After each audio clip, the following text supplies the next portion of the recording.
I'm disappointed in every one of you. I'm sorry, I don't mean to offend you. I'm disappointed in every one of you. I kiss you on the mouth. No, I'm not cool with that. I'm sorry.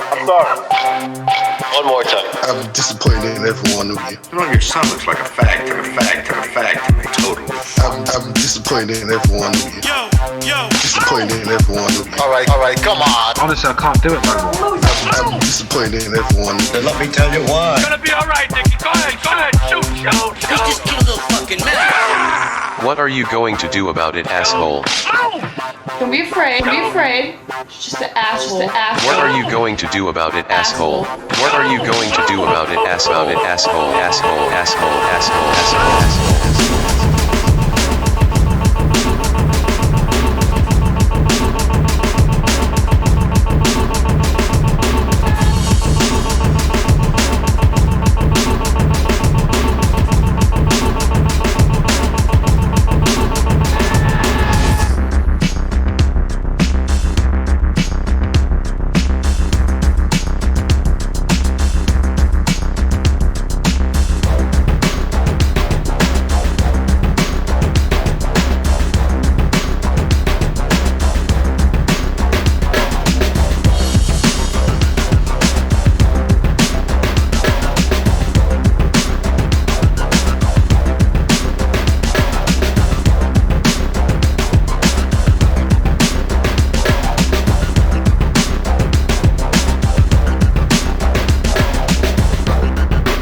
Alright. Welcome everybody to another BDA Boxing podcast, broadcasting to you live from the true north. This is your friend Mr. BDA, and alongside with me as always my co-host, the one, the only King, Bucho. King, are you there? Yes, sir. Oh, by the way, I didn't hear the intro. You know why? I think because the Hangouts, the sound is changed. Oh, you can't hear shit? No, because I can hear you, yeah, but I changed the sound last time. Why? Because nobody could hear me, so I was trying something else. Oh boy. So what do I change So it to the microphone, I think it's line something. Anyways. Oh, come on, man. Yeah, but no, I mean, I can't hear the music or anything, but I can hear you. Alright, we just get a subscriber there. You couldn't hear that either, I bet. Yeah. Alright, what's going on here? Alright, so anyway, it's not important. I mean, the sound is not all that important. Just hey, guys in the chat, can you hear us though? Oh boy. Yeah, can you hear Bucho, by the way, guys? There's always gonna be somebody that's gonna say no. But hopefully everybody else. Oh, I'll check myself, man. Yeah, why don't you do that? But, alright, so I want to thank everybody that's here. Give a shout out to... Alright, they're saying that, yeah, they can hear us. I want to give a shout out to everybody that's in the chat room right now. Joining us, the Quacks, Revolucion, Bay Area, California. Mute your mic, please, Bucho, if you're gonna start scrounging around like a squirrel. I'm back. G5, Jewish Fight Fan TV. You Can Do It, Corky, Bay Area, California. Alex Stancato, Mario G, Azzy, Luke Peterson, Triple JJ, Cachnella, Give Me My Fight, Gallo de la Info. Many more to come, I am sure. They're all talking about the Estrada versus Rungvisai fight. And that's what we're going to start talking about as well. By the way, I just noticed something here. Oh yeah, the Hangouts. Yeah. Caught me by surprise. I hear a cat in the background. Do you have a cat in the background? No, it's a bunch of kids, man. I don't even want to know what the fuck's going on there. Nicola Ferrari, shout out to him as well. Cachnella says Estrada schooled Rungvisai. Gallo de la Info says Rungvisai was landing bombs. Estrada was all pity pat though, says Gallo de la Info. So yeah, so people are saying that he schooled him. Bucho, well, let me tell you something. I saw that fight, the Estrada Rungvisai fight. I'll say it right away. I got the fight completely wrong. I thought Rungvisai was going to win this time, and even more convincingly than the last time. So I got that way wrong. Estrada won by unanimous. What am I talking about? Unanimous decision. Fuck majority decision. Unanimous. And so, in very impressive fashion, he came in, darted in and out, combinations, body punching, just completely outclassed Rungvisai. He didn't give him a beating, because it's pretty hard to give that motherfucker a beating. He's so tough. But he certainly won most of the rounds. I was reading the commentaries, the comments for our last podcast, and some people were saying, I think it was Fight Scout, was saying that the fight wasn't as close as actually, it wasn't as wide as the commentators made it out to be. I gotta tell you, first of all, yes, it's very hard now to find good commentators. It seems like all of them have an agenda and they don't give a fuck who knows about it. They don't even pretend. Like they're just completely biased. That being said, I do think Estrada completely won this fight. He schooled Rungvisai. Now again, Rungvisai pushed back. He didn't get beat up. He didn't get knocked out or anything. But he lost almost every round. The only rounds he didn't lose, by the way, were the ones where he fought from a southpaw stance. Now we're going to talk about that. Why did he fight in an orthodox position? I want to hear people's comments. I'm hearing rumors in the message boards that supposedly he was injured. I have to believe that was the reason why he fought that way, because why the hell? He fought much better every time he switched. He won the first fight when he was southpaw. So why the hell would he all of a sudden switch orthodox?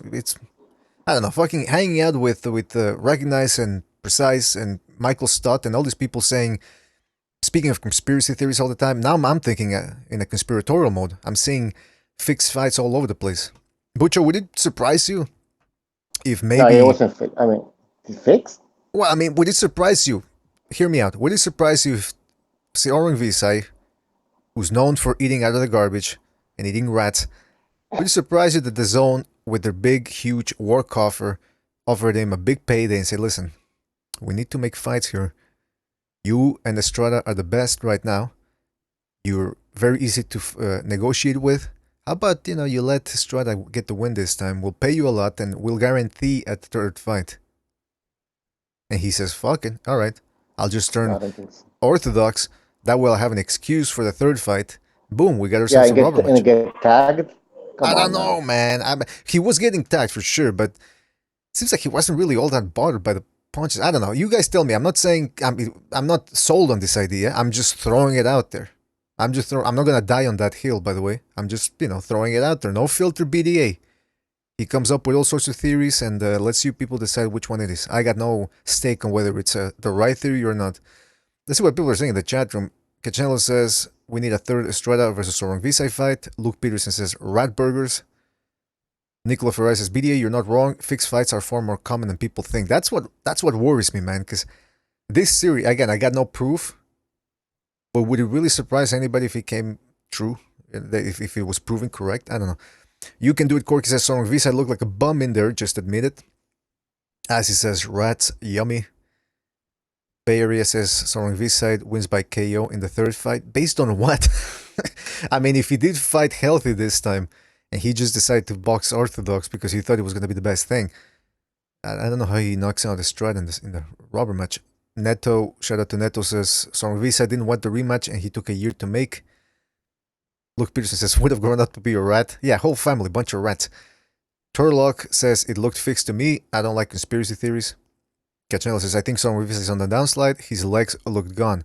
Well, it's interesting. When you got those Asian calves, which I also often speak about on this show, maybe, all that muscle needs a lot of blood. Maybe it's finally catching up with him. I don't know. Maybe he was cramped. I don't know. But you got to give Estrada credit, man. He came in there boxing offensively.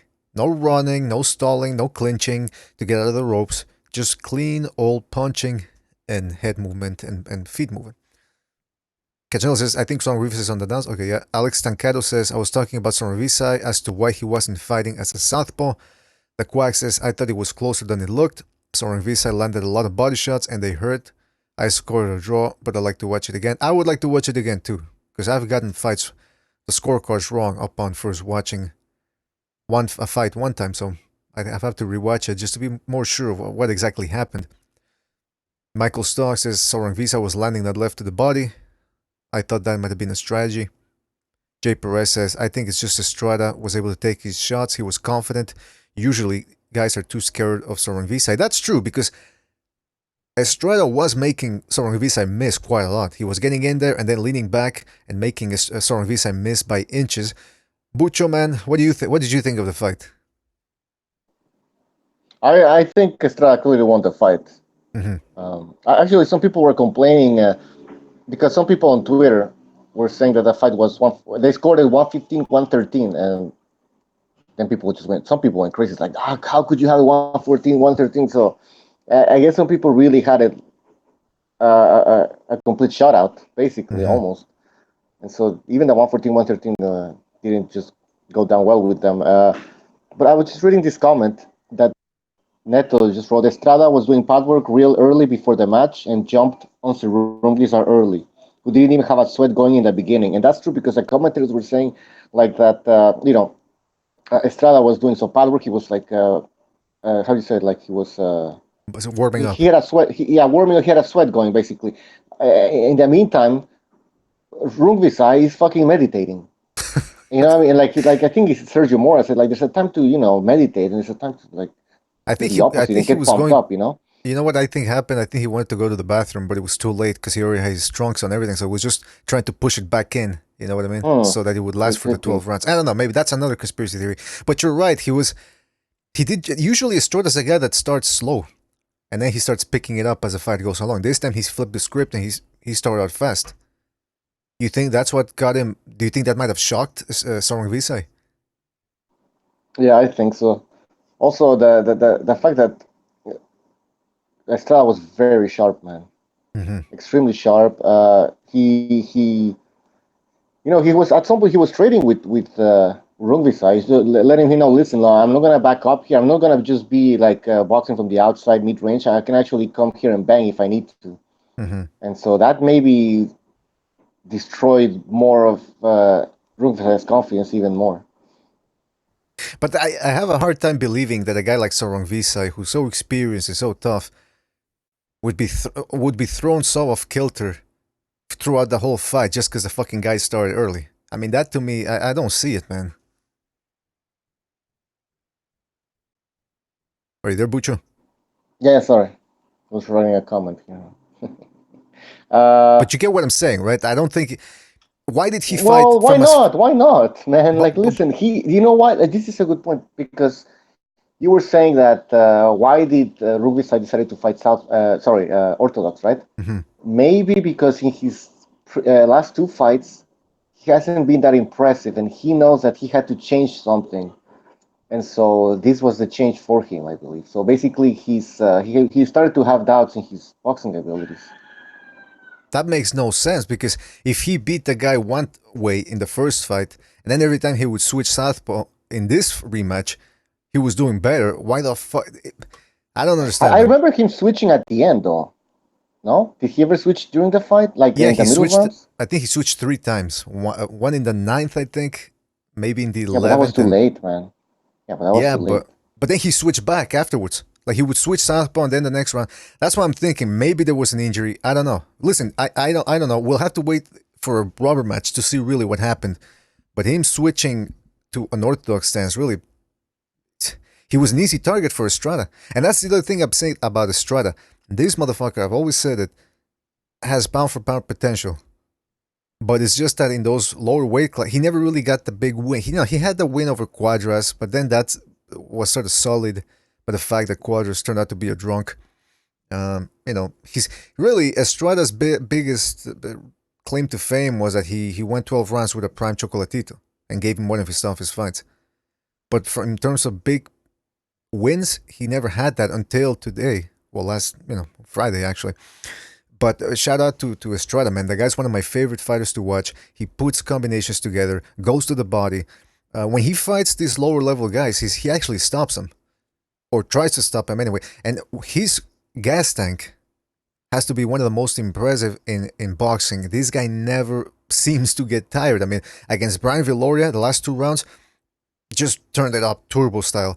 Against, what was the other guy's name? The Filipino guy, Milan Melindo, who was undefeated at the time, again, turned it up late. Against Cuadras, turned it up late. Against Gonzalez, Chocolatito Gonzalez, Prime Chocolatito. Every time Chocolatito would try to turn it up, Estrada would turn it right back up himself, and they would meet off the ropes, and it was a fantastic exchanges, fantastic fight. So it was about time that Estrada had a big win.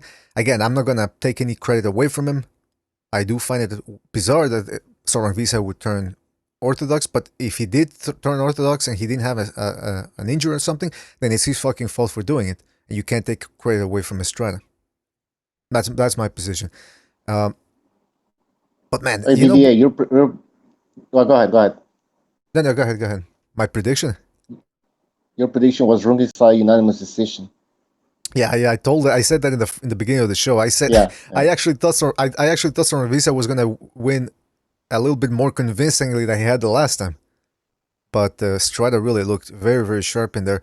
Another thing that I like about Estrada, Bucho, is, like I said, he doesn't box and pot shot and clinch. He doesn't run, aka move excessively. You know what I mean? Like, he's just a solid professional at this point. And that's what we want to see from our fighters. Improving, yeah. But what I'm saying is that he fights clean. Very little clinching, no stalling, no running, no clinching. You know what I mean? That's what we want to see from pound for pound fighters. Exactly. Like he outboxed Rungvisai. And there's other boxers that also basically outbox their opponents. What they do is that they clinch, they throw very few punches, and then they go to a 12-round decision, and they go, well, that was just cool. And, I outboxed my opponent. But that's not really outboxing. I mean, outboxing is what Estrada did, man. Because he was actually hitting his target multiple times. He wasn't relying on clinching or any other dirty tactics, or he wasn't stalling the fight. So that's beautiful boxing, in my opinion. Absolutely. That's that's actually boxing, man. Well, like Neto in the chat room says, Estrada went to war when he could have cruised to a win and almost got robbed. That's the thing, man. Good. Yeah, he gave away some rounds at the end, huh? Yeah, you can't. Well, because he had to pace himself. He started out pretty quickly right out of the gate, so he had to pace himself, and he's one of the best at pacing himself. Let me tell you that much right now. Eric Rosa says El Gallo really earned me as a fan. I'll watch all of his fights from now on. Good. He should. More people should know who he is. Jewish Fight Fan TV says Prograis would struggle with a prime subject. All right, who's this Jewish Fight Fan TV? I'm telling you, Bucho, I think he's one of our guys. He's one of our usual listeners, or he's one of the panelists, or somebody, and he's trying to play a joke. Because Jewish Fight Fan TV, is there really that much of a community there of Jewish fight fans that somebody needs to create a channel? I don't believe this. Maybe in the 20s. Maybe in the 20s, yeah. I think it looks like something Recognized would do, or maybe some of the other operatives we have. We'll get to the bottom of this. Yes. Oh yeah, believe me, we're gonna get Pavel and his agency to look into this, because I want to know. It's one of the better troll jobs I've seen. Let me tell you that much right now. Jewish fight. All right. Yes. Send the invites. Not yet. I wanted to ask you regarding Donny Nietes. Because now there was a rumor that he was going to fight, a rematch rather, the guy that he had a draw with, Aston Palikte, which a lot of people feel shouldn't have been a draw. I actually thought Donny Nietes was in control of that fight. Palikte was competitive, but I don't know why they made that the fight a draw. And then Nietes, he hasn't lost since 2004. And he's beaten very solid guys like Francisco Rodriguez Jr., Edgar Sosa, and Kazuto Ioka, which, by the way, if you haven't seen that fight, I suggest you watch it, because it's one of the best fights. I mean, he has everything: hand speed, technique, combinations, pacing, feints, everything. He's 30. How old is this motherfucker? 36 already. 36. Bucho, this is the fight to make right now. If they don't make Estrada Rungvisai, somebody needs to give Nietes a shot now, because he deserves it, man. Yeah, they have to. I mean, he's a super flyweight, right? So 36 is pretty old, man. Here's the problem, though, Bucho, for Estrada. I don't know if he wins that fight. Are you kidding me? What do you mean I'm kidding? You don't think it's a 50-50 fight? Oh yeah, but you're saying that he can't win the fight. Like No, I'm I saying don't know, I man. don't know. Like, After this performance, man. After the first Rungvisai fight, probably I would have said like, oh, Nietes has. I mean, it's a favorite. But now, I don't know, man. I really don't know. well, Estrada looks springy. Apparently, he had an injury before in the first fight. Whether that's true or not, I don't know. But yeah. if he did, man, then of course, that explains it all, man. Well, we'll have to see, man. We'll have to see. Nietes and Estrada are very comparable fighters. Very similar fighters. They can both fight on the outside, inside as well a little bit, but they prefer to fight mid-range, long range. A lot of feints. Just well-schooled professionals. This is this is what I like about the 115 pounds. There's a lot of fights right now to be made. At some point, when Inoue moved up, people were saying like, "Oh, it's not as great as it could have been." When you had Inoue and a prime or a near prime Chocolatito, and you had Quadras in there as well. But it's still a very solid division, and we're gonna talk more about that as the program continues. I'm hesitating here because I'm thinking, Bucho, do we send the invites now and talk about Estrada, Rungvisai some more, or do we talk a little bit about Prograis? You tell me. All right, or don't tell me then. I wanted to say about, well, let's see what people are saying in the chat room. The Fight Scout says, I have the zone, but I don't have a capture card. He wants the fight. Look it up on Daily Motion, Fight Scout. It's in there. I'm not gonna tell you exactly where, because I'm not a snitch, but you can find it on Daily Motion. Alex Tancado says, that's how Wilder fans be acting about Fury, like he was laid out like Young last night. Luis Blattieri says, that's going to be a good fight. Inoue needs a test. Canelo says, Prograis and Relikh were fighting around Young. Dude got slept bad. Yeah, man, that fucking Donaire. I tell you, Donaire's left hook, along with Deontay Wilder's right hand, has to be one of the most lethal weapons in boxing. He can take... It's very rare to see a Donaire fight where he doesn't at least stun his opponent with that left hook. Even when he loses, he still manages to stun people. Subash Kunwar says, Mikey is a joke. Oh, come on, are we still talking about that guy? Inoue jumped over 115. The zone commentator sucks, says Bay Area, California. And so on and so forth. Yeah, Bucho, send a couple of invites, man. Did you send it to, what's his name, Stu? No, I will. Alright, send it over to Stu. And then we'll continue sending them over. So I want to talk a little bit more about that Estrada Rungvisai fight as people start coming in. But I'm telling you, Estrada versus the Nietes. Ooh, what a great fight. That would be a fantastic fight. And I don't know if Nietes, I want to rewatch the Nietes-Ioka fight. But it was a close fight. I remember reading some people saying that it could have gone either way. Michael Sock says the commentators were so biased. Yeah, they are pretty biased. Like they fall in love with certain fighters and they won't stop talking about what a great fight. Mexican heart. All right, come on. Also, on the undercard, I don't know how many people in the hangout are going to want to talk about that one, but Daniel Roman versus TJ Doheny. What a great fight. And Roman now can have his pick. Either put him in there against, what's his name, tall Mexican guy. He's like a little bit like the Munguia of the 120-pound division, except he's a better fighter. He's got better skills. But he also has Doug Bowe in case he wins his rematch. And so that the 122-pound division, not the best division, not the one with the deepest roster, but it's a decent division. And Daniel Roman, man, he got stunned in there, but he did manage to drop TJ Doheny, pushed him back. Doheny took a beating, man. I don't understand how these fighters who go down from body shots manage to come back up and go the distance. It's interesting, man. Very interesting. And impressive, to say the least. So that was a very good card from the zone. Oh, and Humberto Soto, Jesse Vargas. What a surprising fight. Jesse Vargas, some people are saying that he's roiding because he's got more muscle mass at 154. He's got a whole bunch of acne on his back. But Humberto Soto, man, he looked rejuvenated in there before he got caught with the right hand. So wonder if he wasn't going to the local pharmacy himself. I see we got Precise on the line. Precise, I could play the intro, but you're not gonna hear it, so I don't know if I should play it anyway for the people out there. Fuck it, man. Alright, fuck intros today. It's Sunday after all. Precise, are you there? Yes. Hello. All right, good. Good to have you on board, man. And we also have Stu on the line. Stu, are you there as well? I am indeed. Fantastic. Good to have you guys on board. Yeah, good to be here. Listen, I want to start talking off about Estrada versus Rungvisai. Very entertaining fight. Bucho, can you tell us the predictions again? Check the list, please. Okay, I got it. Well, we didn't get Stu's prediction, did we? No, unfortunately, I was out and about, roaming the streets, doing things I shouldn't have done, and I missed the show. I see.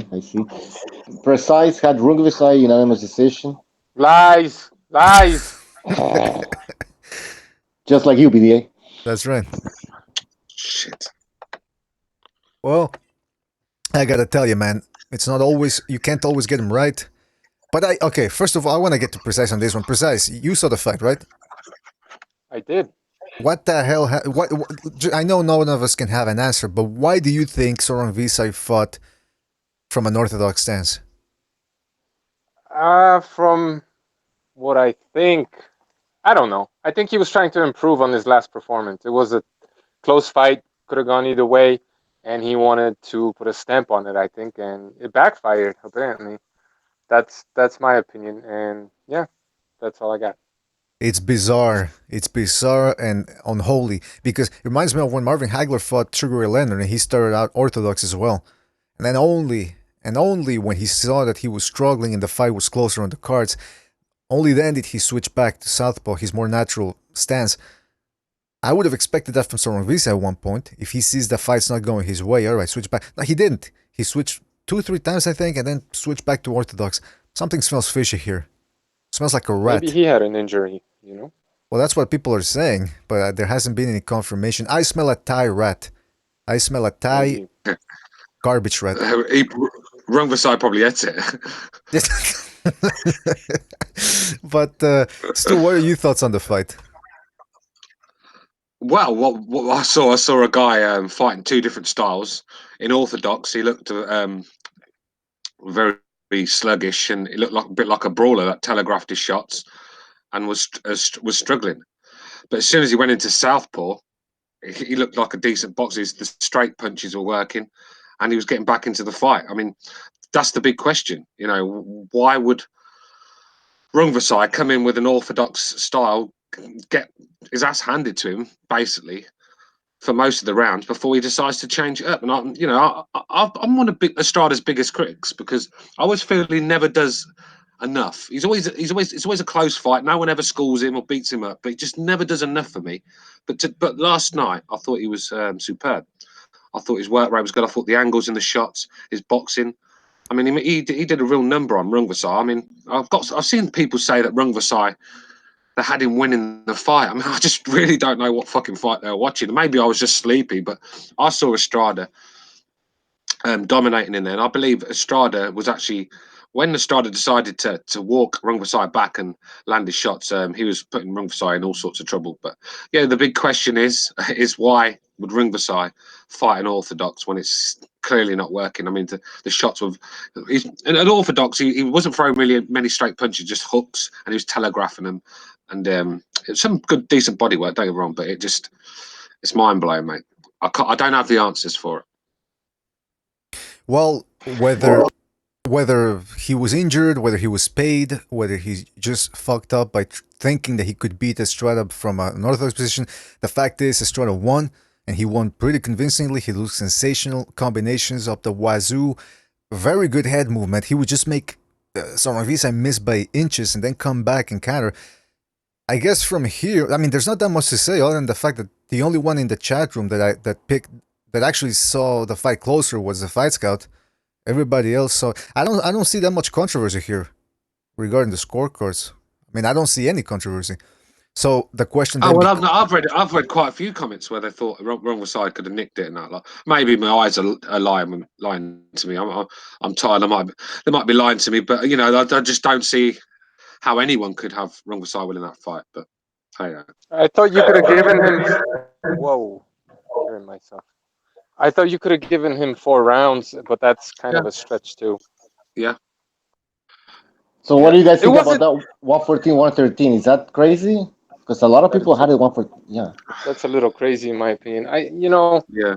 I thought the commentators were like, don't get me wrong, Estrada did a marvelous job, and when people talk pound for pound, I don't see how you could have someone like Terrence Crawford. Sorry to bring that up again, over someone like Estrada just by the eye test and who they fought and who they beaten. But you know, it was a great performance. I'm not trying to take it away from him, but I think the commentators got a little too smitten with the performance, and I thought Rungvisai deserved a little bit more credit. Not enough to win, but he did better than advertised, or than they gave him credit for. I mean, I don't know who this fucking guy was that Sky Sports used from the commentator. He's obviously American, so they're obviously streaming the zone commentary. Some corny American talking at these guys like, I mean, it was horrible to watch. You just can't. It shouldn't be where we have to turn the fucking sound off to watch a fight, and that's what it's becoming, isn't it? They should do a fan. You know how the Premier League, when they've done a fan thing where the fans actually, you can press a red button and pick the fans to commentate instead of the normal commentary, and you'd have a fan from each guy commentate. I think I'd rather see that. I'd rather see Sky do that, where you get two fans of boxing commentating instead of listening to these morons out there, these media morons. But yeah, I've said it before, man. I think they should have a feature. All right, yeah, I don't understand. Every time Stu talks, and then he's done talking, and then somebody else talks for 2 seconds. There's like a bit of a echo coming from your end, Stu. So I don't know. I might have to reset. I have to reset the computer every time I have to come on. I have to reset for a start. I'll have to reset and come back on. But that seems to sort it out. I don't know what it is that's doing it, but that'll sort it. All right, when you have the chance, I was gonna say there should be a feature that you can on your satellite or cable package, whatever, where you can actually just take out the commentary from any sport, whether it's football, boxing, MMA, whatever. Because it's very hard nowadays to find a solid, unbiased commentator. The days of Larry Merchant are over, man. All these guys, they have their own agenda. I mean, the other day, 2 weeks ago, what was it? 2 weeks ago, a week ago, with Timothy Bradley saying that Shakur Stevenson, you know, the king of the 7-Elevens, he's gonna fucking beat everybody. Santa Cruz, and he says it adamantly, without a shred of doubt in his mind. And I'm thinking, all right. He's part of his managing team, though. Well, there you go. I think that explains it all. By the way, speaking of managing team, we have Gonzalo on the line. Gonzalo, are you there? Yes, hello. Hey, how you doing, man? Doing all right. Good to have you on board. His prediction was a draw. Jeez, fucking Butcher right away. Butcher right up there with the predictions. Every time somebody comes in, prediction time. All right, so wait, who got it right, Butcher? Because Butcher's the only one who got it right. No, an apology. Okay. But no, but I said split decision, and it wasn't even close. So. Oh, come on, stop being modest. I know. But Gonzalo, what was your take on the fight? That was really a good fight. Gallo Estrada, he did very well. And Rungvisai was just, a little bit more limited against a really, really good fighter, a really good boxer. And the thing is, like, I made my prediction. Well, it's not about me, but when I saw him on the scales, on the weigh-in, he looked very strong. I wish I could have, after I seen him in the weigh-in, that I could have I would have chose Estrada, because he just looked really strong. Can't remember how he looked the first fight, but this would help him out in the fight, that he prepared well physically, because he wasn't to the point where he was like very bothered by Rungvisai's power. I mean, obviously you still want to be cautious, but the fact that he can box, hit, and not get hit, and show good skills.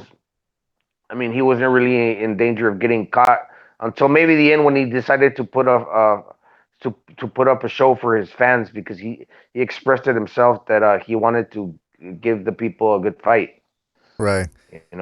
Yeah, I think the word sublime could be used for that performance last 2 days ago, because it really was a beautiful exhibition of boxing from Estrada. Now, why do you think Rungvisai fought from an orthodox stance? I don't know. I don't understand that. But it was bizarre, right? Yeah, like somebody else was saying, I think Bucho, that he was meditating, and he wasn't like warming up, and Estrada was already stepped it up early. Just like that, you just don't know. I don't understand.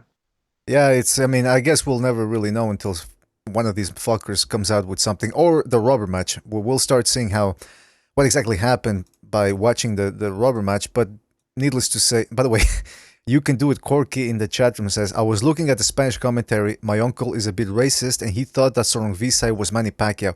It's a normal mistake to make, I suppose. Both guys have huge calves. Both guys are Asian and southpaw, so I don't see anything all that racist about it. Turlock says, BDA, are your tweets serious about the Easter fight? I don't tweet. That's Bucho who tweets, so I don't know. Bucho, what did you say about that fight? Well, I basically said that it was, you really have to. Let me see what I wrote. I have it here. I said, I, as a hardcore fan, enjoyed Easter Jr. versus Barthelemyv. You guys don't understand the sweet science. All you want to see is Gatti versus Ward. Ha ha ha, you casuals. I see a little sarcasm in that tweet. Maybe. Listen, I saw about 3-4 rounds of that fight, and then I had to go to sleep because I was exhausted. I couldn't keep my eyes open, and I haven't bothered to rewatch it because I saw the result when I woke up, and I said, draw? All right. If it was like the first 4 rounds, I really don't... There's not that much to see. But going back to the Estrada thing, Estrada, where does he go from here? What do you guys think? Would you rather watch a rubber match against Rungvisai, or finally somebody gave Donnie Nietes a shot at the big time? What do you guys think? Anybody? I want to see Nietes because, like you were insinuating, he's getting old and he's been waiting for Chocolatito. I think he was calling out Inoue at one point. So Estrada seems to be the king right now. So why not Nietes? Yeah, that would be a good fight, man. The thing is this, though. If Estrada beats him convincingly, can we give him a lot of credit? Or certain people are going to say that Donnie Nietes... Absolutely. No one's ever beaten Nietes convincingly. Maybe he's gotten some gifts. I haven't seen all of his fights, but he's been jobbed a couple of times, I believe. He's had some close fights. What was that guy's name? Moises Flores? Oh, Flores, yeah. I think it was Moises Fuentes. One of them little Moseses from Mexico. I think it was the Fuentes that Chocolatito Gonzalez knocked out. Yeah. Yeah, I think he won the first fight and then he came back and stopped him. But other than that, I haven't seen anyone, beat the man. So I think he would deserve a lot of credit if he did it convincingly. Yeah, I mean that's the fight I want. I mean I don't think Rungvisai did enough to deserve a trilogy right now. I'd like to see Rungvisai go back to the drawing board. I honestly believe age caught up with Rungvisai a little bit as well. Slow, looked a bit yard slower, and that's a division where he's an old man in that division. In any other division he'd be all right, but in that division he's an old man, and maybe it's caught up with him because for me it wasn't really that close. So exactly, and this is what corruption was here on the last show. He was saying that Rungvisai hasn't been looking that good after the Estrada fights, the first fight, and so this guy's on the decline. So and now he loses this fight. So it like you said, Stu, it doesn't make me want to see a rematch. No, not at all, man. Because I thought Estrada could have actually upped the gears and made it even worse for Rungvisai. I think he just stuck to his box and stuck to the game plan. But every time Estrada was actually letting his hands go, then he was just getting Rungvisai in all sorts of bother. And I just think if he'd have upped the gears a little bit and gone after the stoppage, he might have got it. And that's for me. I just think Rungvisai has to go back to the drawing board. I mean, the ridiculous orthodox stance, he needs to forget that for a start because he's horrible in it. Mm-hmm. Do you know what I mean? He was horrible in the orthodox stance. He got his tactics all wrong, not just because of the stance, but when he was actually counterpunching, Estrada made sense, right? Let him in, let him get off a couple of shots and then counterpunch him. When he did that, he would have success, but then he would, he'd get all gung-ho and go after him, and he would get outboxed and taken out of his game. He should have just stood in the middle of the ring and counterpunched all night, but it was a very undisciplined performance, in my opinion. He fucked himself over. It wasn't very smart to fight that way. Exactly. Well, that was frustration, I guess. No, when he started going after Estrada, instead of just staying and counterpunching like. Well, yeah, that was part of it, but there were instances where he would catch him and move him with those big shots because Estrada would come in and out, so it looked like a lot more than what it was. He would hit him on the way out and push him further out, and then he would go after him all gung ho and just get outboxed. But also because he was getting outboxed, he started to just march forward and apply pressure. Where, in my opinion, he should have stood in the middle of the ring and just counterpunch, because he can't outbox this guy and he can't fight him either. That's just silly. Well, that's interesting. It's interesting because Rungvisai that's how he beat Estrada the first fight. Counterpunching. Stepping back, boom, left hand. Stepping back, making Estrada come to him. This time, I don't know, he just... Do you guys feel like that the Rungvisai's punches weren't as strong as in the first fight? They weren't moving Estrada that much? I mean, they lost snap, but Joe. They lost a lot of snap. And that could be the age kicking in. Yeah, he was also taking a lot of punches, so Estrada was slowing him down. You got to give him credit. Yeah, I think he wasn't going to have enough punching power, though. Yeah, he looks strong. He looks strong, compared to Chocolatito. Chocolatito's a smaller guy. You could even say he's smaller than Estrada. Estrada look, compared to Rungvisai, he looks stronger than the first fight, I believe. Just like, very strong as well. Yeah, in the first in the first Chocolatito fight, the guy took a beating. You have to wonder how much that took away from him, from his career. But in this one, he just seemed way too slow, man. Maybe that's Estrada. Maybe Estrada did, or maybe he was hurt in the first fight, and that's why this time he made. Sorry, because again, Quadras was that? No, I just said agree with you. Because Quadras, that's how he made Estrada. I mean, Quadras make fucking Rungvisai look bad, man, like an amateur, until he started getting slowed down by the body shots. That's how it looked like the first 8 rounds here against Estrada. He really looked like a bit of an amateur, flailing with his arms, missing, just looking for one shot at a time. In certain spots, like Precise said, when he did counter, his punches did seem to affect Estrada, but I don't know, he just seemed like lackadaisical in this one. Who knows? Lunging with his left hooks and telegraphing them. So poor performance. You know what I was really impressed by? Was that? I was impressed by the fact that they were boxing in a good fight, physical, and then the end of the round they would shake hands. It just showed how cold and calculating and disciplined as the fighters they are.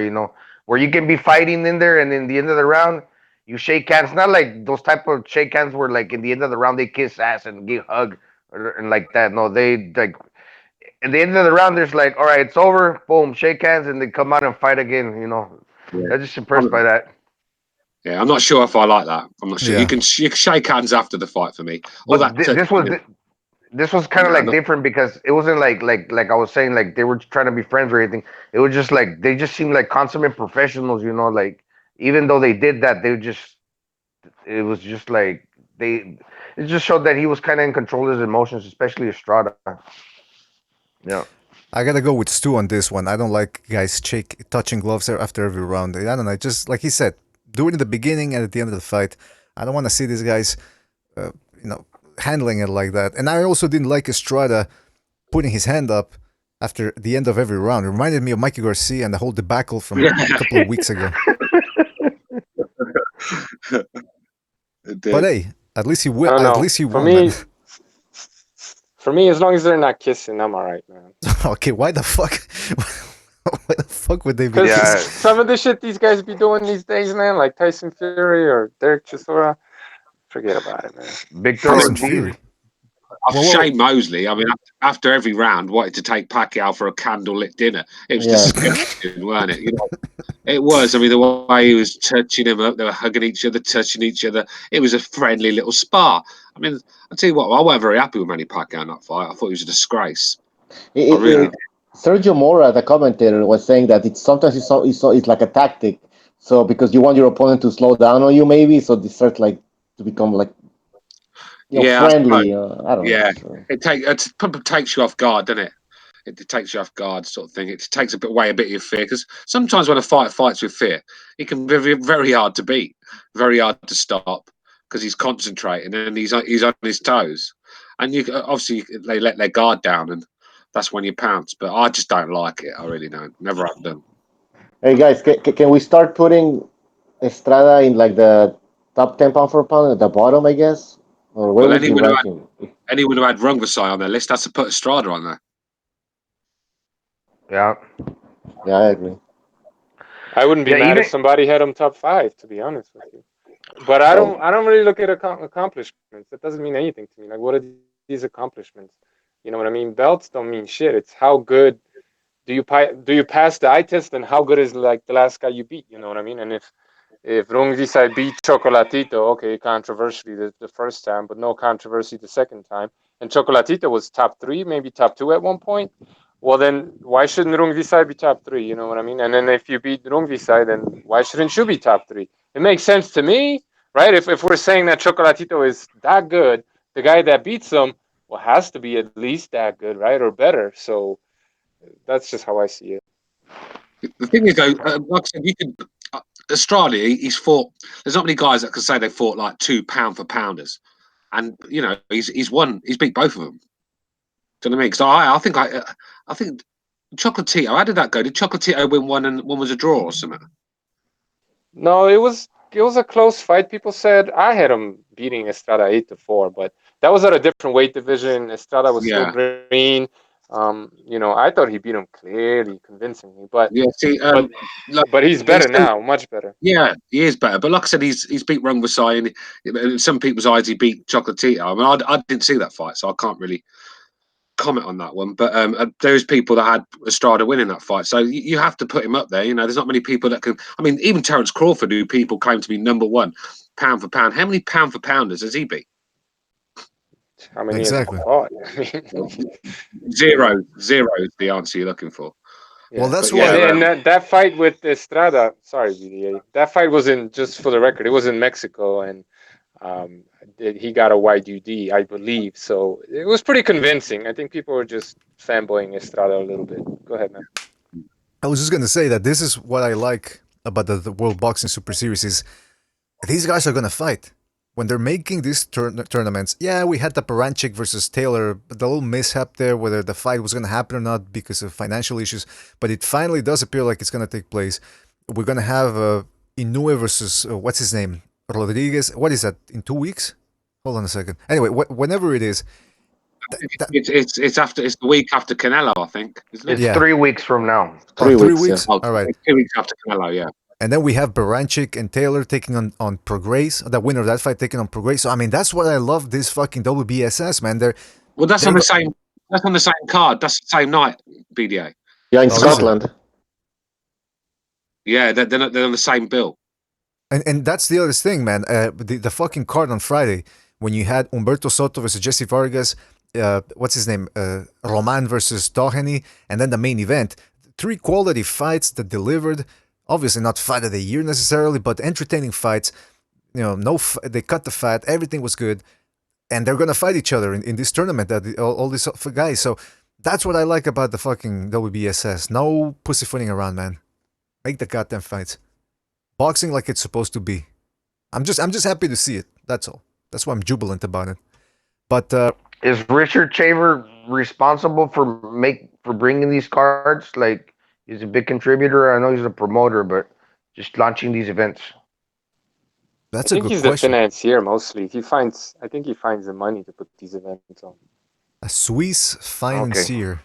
I wonder where he got the money. I wonder how many gold teeth he has hidden away in his house from the 1940s. This guy is shady, man. And Jimmy has been saying it every time he comes in here about how he backstabbed De La Hoya.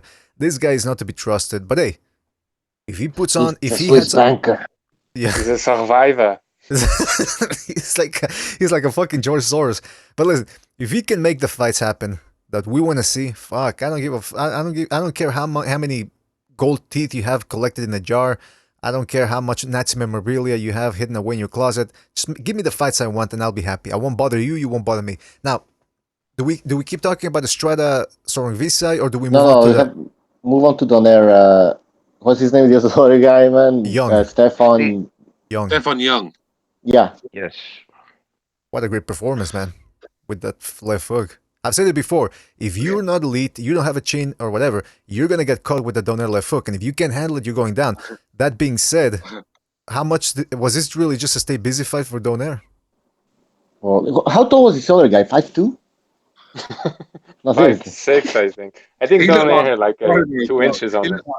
looked like a 2-bob version of Broner, really, didn't he? He even looked like I mean, no, but stance, everything. but Donaire's 5'5", no? 5'7.5", I think.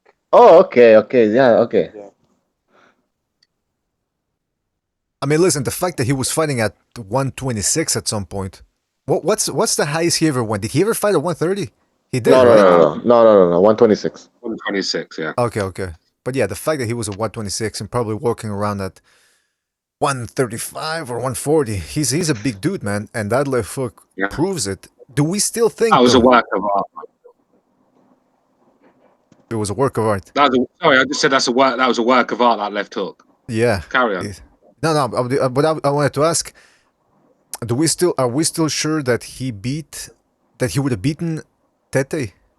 I don't know. I don't think so. I think, dude, after last night, I think in that 6th round, Tete's tendinitis got a little extra inflamed, bro. I wouldn't doubt it. No, I think he would have gotten, like, I didn't change my mind. I think he would have gotten hit quite a bit on the way in by Tete, but I think eventually he would have knocked him out. That was my take on it, and I didn't change my mind after this fight. The left hook is there, man. The left hook is there for sure. So, I mean, going into a final, we at least know that he can fucking still bang, man, at his age. And then, obviously, he's back at 118, so. I thought the right hand was giving problems, too. He was cracking them with the right hand, too. Not as much, but it worked. Well, yeah. I think the right hand actually set up the left hook because Young had he had to keep an eye out for that right hand because I see Donaire hit him with the right hand that hit his left cheek socket, and I thought it was going to be a Cal Brook all over again. It hit him on his eye, he was blinking everything. I thought, here we go, fractured eye socket. It was a pearl of a punch. So he didn't have to get left hook happy, which I believe Donaire has done in the past, where he's relied on the left hook too much and it gets predictable.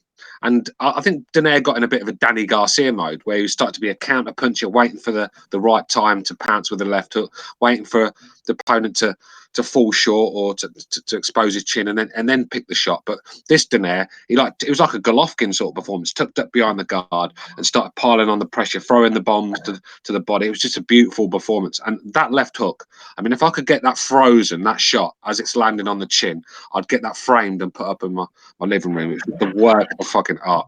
And Donaire at this weight's a problem. I still think Tete, because at times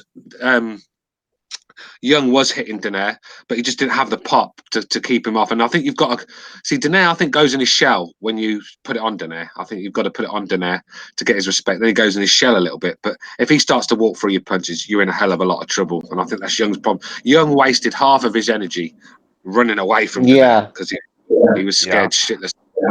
And because he had nothing on his pop, he had nothing on his pop and his punches, so it was just a recipe for disaster for him. And it was just a matter of time before he got ground down, and that's what happened. And it was just a beautiful punch. It really was. Donaire looked much bigger, man. Way bigger. Yeah, you nailed it on that one. He did look like a mini Golovkin. Well, I think he was taller. Go ahead, man. Go ahead. No, go ahead. No, I definitely taller, and I think he had a little bit more reach. But like, I'm not saying he's not bigger, but I don't think the difference is that much. I mean, I think this really is Nonito's natural weight class, which is why he's so good at it at this late stage of his career. When you think about it, I haven't, but people have always said how he's bigger than Rigondeaux. No, that's bullshit. Rigondeaux's the bigger guy. If Rigondeaux were smaller than Donaire, he would be fighting, he would have joined the tournament. Why didn't he? Right? If he's smaller. No, it doesn't make any sense. When you look at Young, especially in the weigh-in, like his head is much bigger. He's broad-shouldered. Yeah, he's shorter, you know what I mean? But Nonito's a beanpole, man. He hardly has any muscle definition. He's just a skinny, tall for the weight class kind of a guy. I'm not saying he was smaller than this guy, don't get me wrong, but I don't think he is as big as people have painted him to be in the past. Yeah, exactly. His wife is a kickboxer. She used to or something martial arts for the Olympics. She's an Olympiast. And she said that when she met Donito Donaire that he started working out with him to develop his legs because he was really skinny. Hmm. You know. Is she So that's flexible how or that something? goes. She's like a gymnast. Is she flexible or? Yeah, something. She's an Olympian, I think, kickboxer or Taekwondo. taekwondo All for the right. United States. Yeah. I got you. I So got you. that's how she met him, and she said like, oh, when I met this guy, his legs were really skinny, so I decided to do. Well, I started training him in plyometrics. I see. By the Yeah. way, Hawker Mustang in the chat room says Donaire looks girly. I tell you what, man. When he before the Vasquez fight, the HBO did one of those. What was it called? 2 days or something like that, like 2 days before the fight, and they followed the fight around. And this fucker was talking about how making weight, he hated making weight because he said, "Oh, I hate making weight, especially the last week. I'm sitting there and all I want to do is eat some chocolate."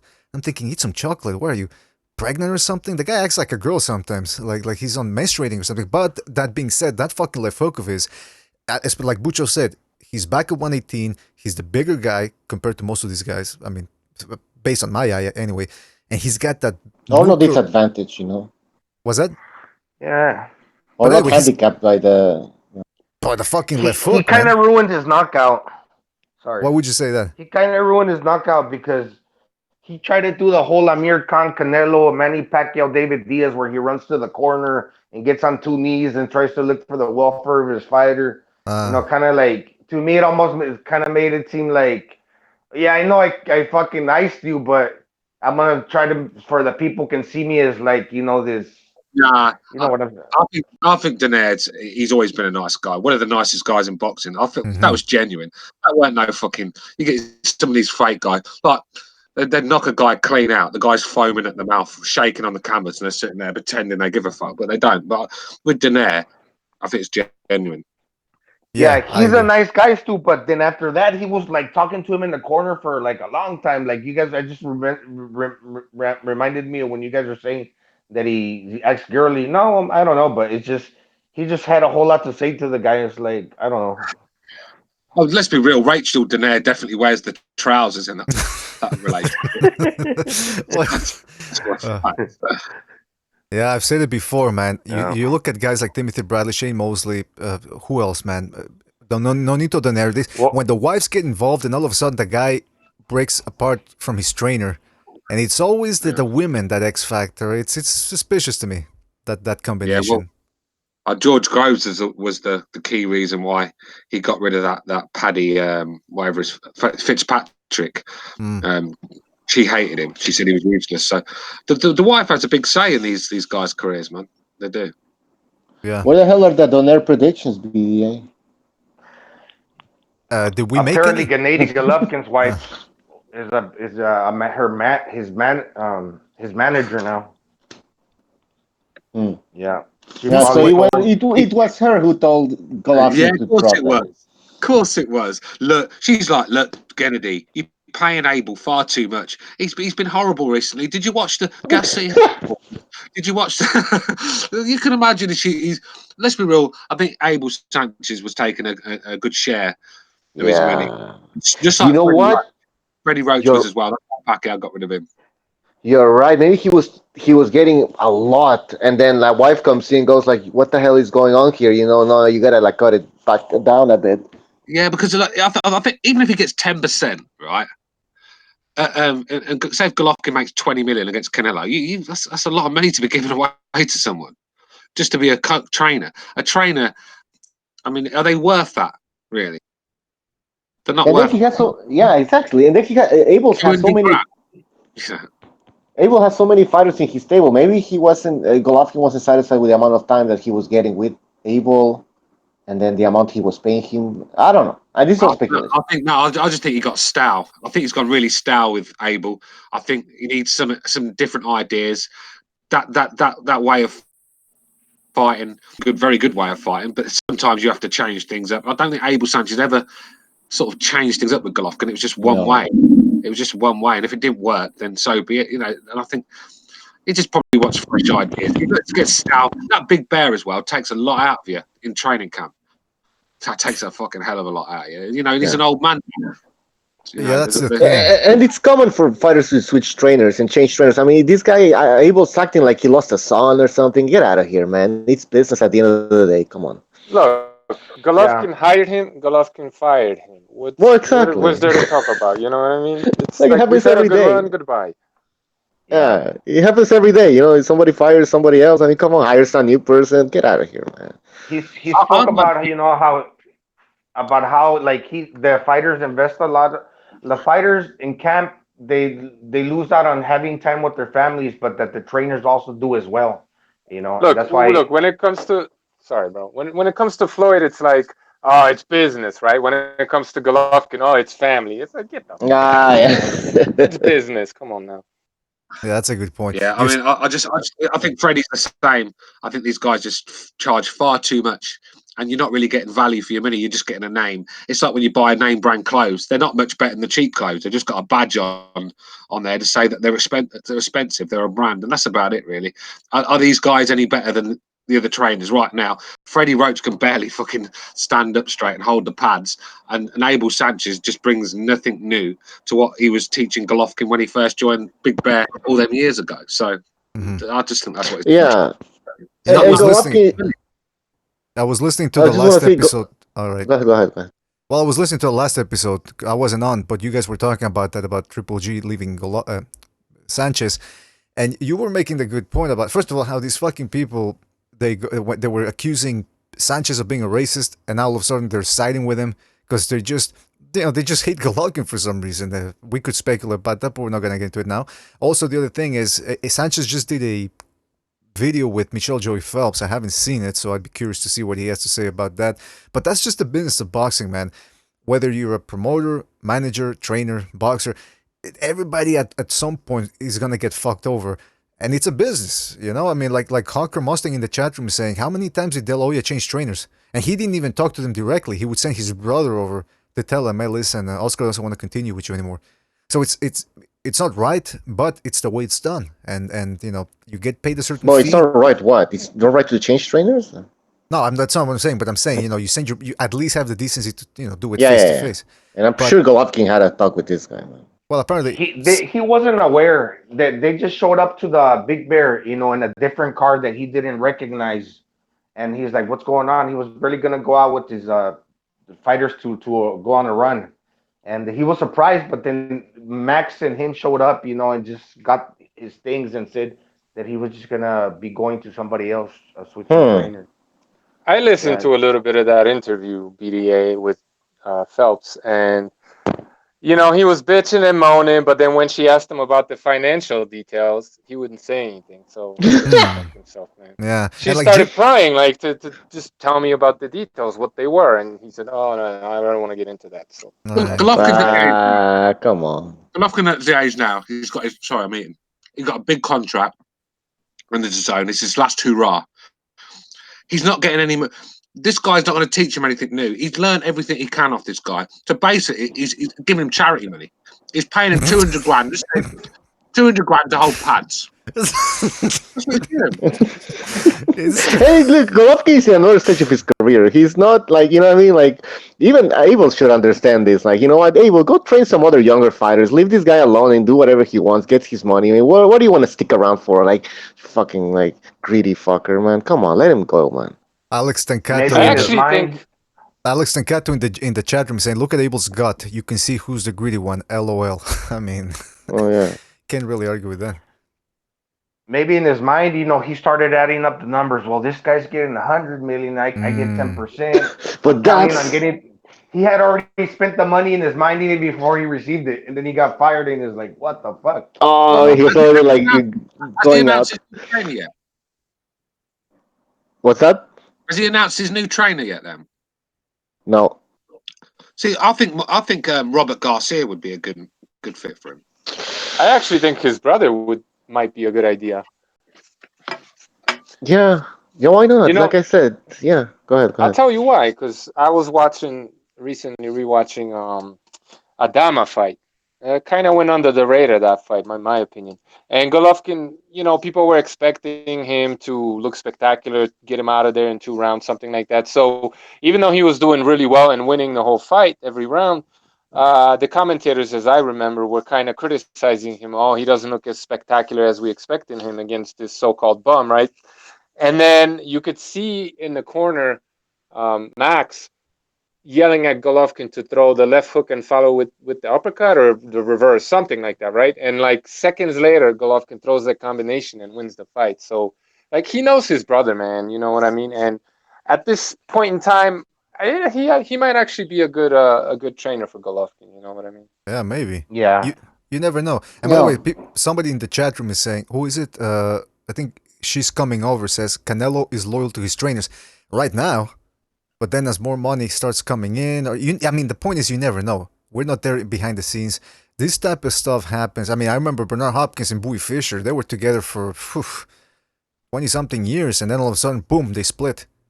And why? Money. Again, money splits people apart, man. Especially if they're not a family. Yeah, So. You're right. He's very loyal to his trainers.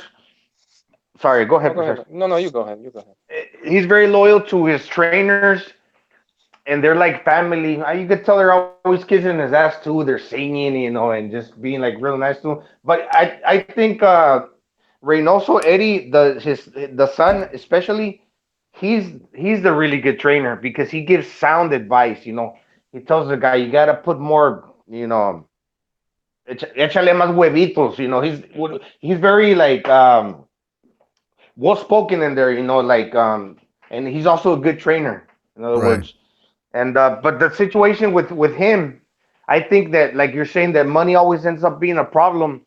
Canelo's got like 7 brothers. He's got a lot of family. Mm-hmm. I think a situation that kind of like would happen with time would be like his family would start getting involved. That because of the money. I was gonna say the same thing. Like they basically raised him from a little kid. Abel Sanchez got a fucking grown man already. So it's the relationship is different. Yeah. And we don't know what kind of dirt they got on him, right? I mean, he had to have gotten that beef from somewhere, and they are butchers, so they might have something on Canelo that might keep him around. You know what I mean? You never know, man. You never know. Always the conspiracies. Well, I mean, listen, the life can be dirty, man. When you're dealing with hundreds of millions of dollars, these motherfuckers don't play around, man. I mean, you don't think that Reynosos have their own expenses, their houses, cars, mistresses, maybe? You never know. So all of a sudden, they see this guy making all the money, or they brainwash that guy. Or they brainwash that guy, yeah. Without us, he wouldn't be here. It's like he believes it, and he's like, okay, fuck it. Canelo. And he's coming out with the gloves, the no boxing, no life, as a business venture. Yeah. And then he's Canelo Alvarez has his own company or something, his own brand. And the logo looks a lot like the fucking Freemason logo. But anyway, I'm not going to get into that. We got Recognize the Matrix in the house. Recognize, are you there? What's going on, everybody? Hey, good to have you on board, man. What's up, Recognize? What's up? Listen, we're talking about Triple G Sanchez, but I wanted to move on real quickly back to Donaire versus, what's his name? Versus Inoue. Steve Young, the quarterback. Steve Young. Oh, sorry. No, but I'm talking Inoue. Are we, because I was rewatching the Rodriguez's last 2 fights. I think Inoue beats him, but I think it's going to be his toughest fight, man, because the guy, Rodriguez, might not be as just... Puerto Rican kid, right? Yeah, Puerto Rican. There you go. I think he's going to pull it off. Wow, okay, you fucking... Yeah, I think you're being a Puerto Rican brethren. He's going to pull it off. He's not that less skilled than Inoue. He's less of a puncher, that's for sure. But skills wise, he's the best opponent that fucking Inoue has fought so far. This guy Rodriguez, he's peaking. I'm very excited for this fight. How do you guys see that one going? Totally agree with you. I think exactly the same. I think it's his hardest fight yet, and he's definitely not going to let Inoue fly in with them lunging shots, and not make him pay because he's a very, very good boxer, Rodriguez. I think it's going to be a tough fight for Inoue. But the thing with Inoue, he just seems to graze your head, and all sorts of things are happening. He doesn't even have to catch you clean. And I just think the pressure might be a bit too much for Rodriguez, the power. But boxing-wise, I think Inoue will probably get outboxed. But it's just the power punches could be the key in the end. Mm-hmm. You got to keep in mind, too, Inoue's last 2 fights, I believe, have ended in the first round. Could be wrong, but I think they've ended in the first round. So he's only fought 2 rounds total. Meanwhile, Rodriguez has banked in a couple of rounds. The guy looks sharp. Inoue has been barreling through people lately because he outguns them. But now he's gonna have to fight somebody that's really gonna not give him that many openings, and he might just give him something to think about with his punches. What do you guys think? Especially with them wide shots Inoue he throws. I mean, he's really wide with his shots, and you know, a good clean puncher could cause him problems. Yeah, man, I'm excited for this fight. What does everybody else think? It's a good fight, but yeah, that's just the thing. Can Rodriguez not get hit at least early? And if he does, can he take that power? That's really the question. But skill-wise, I think it's competitive. It's just that punching power, man. All precise. You watch. Don't worry. My Rodriguez, he's taking this guy out. My Rodriguez. That's interesting. That's right. My Rodriguez. Precise. I mean, Recognize probably knows the guy or knows a guy that looks like him, and that's why he's got a that's all I need. He looks like somebody from my family. That's all I need. Right.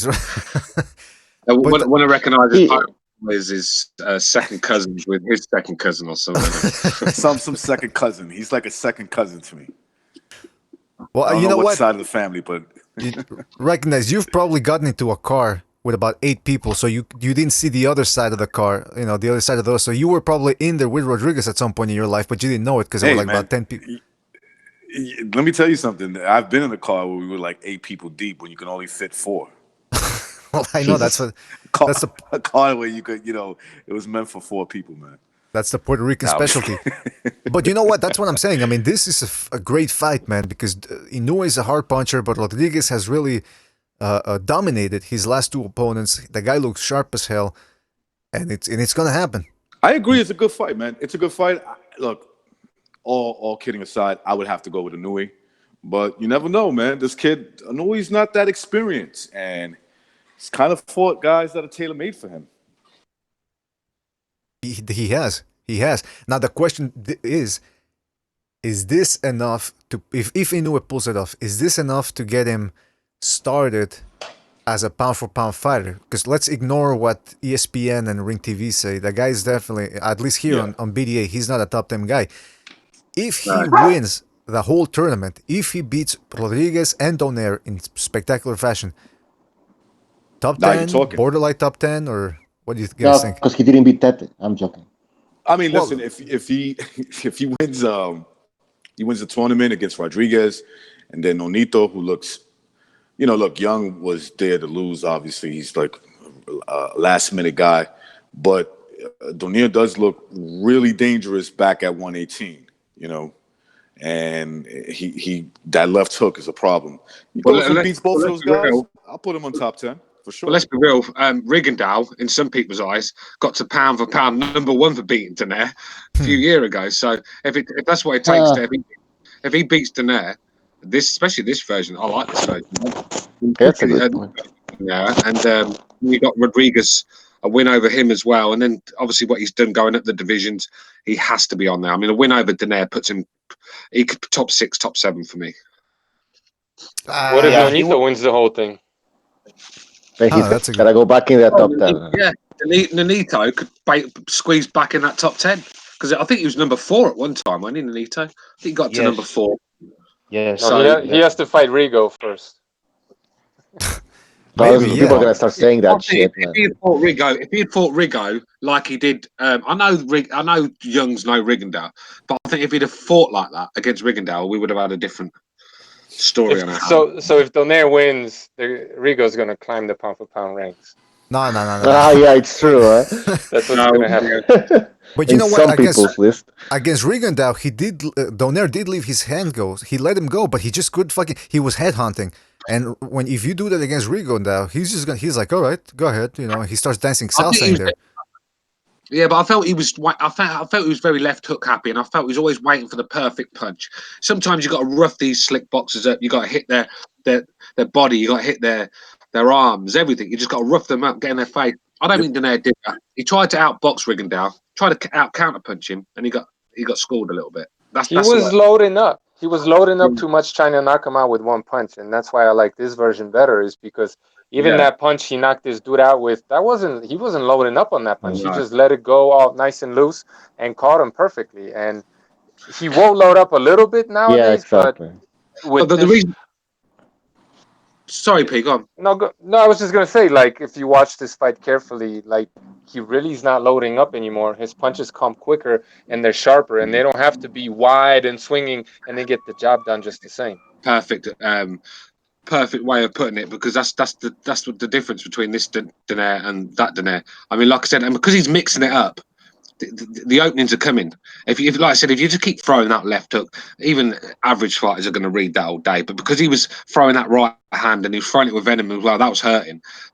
He's not just looking out for the left hook, he's got to look out for the right hook. And it was actually him looking out for the right hand that brought the left hand into play. And it was just an absolute peach of a shot. I mean, Young did well to get up. I mean, I had to check this morning, see if the guy's still alive, because that was a fucking monster punch he fucking landed. Yeah.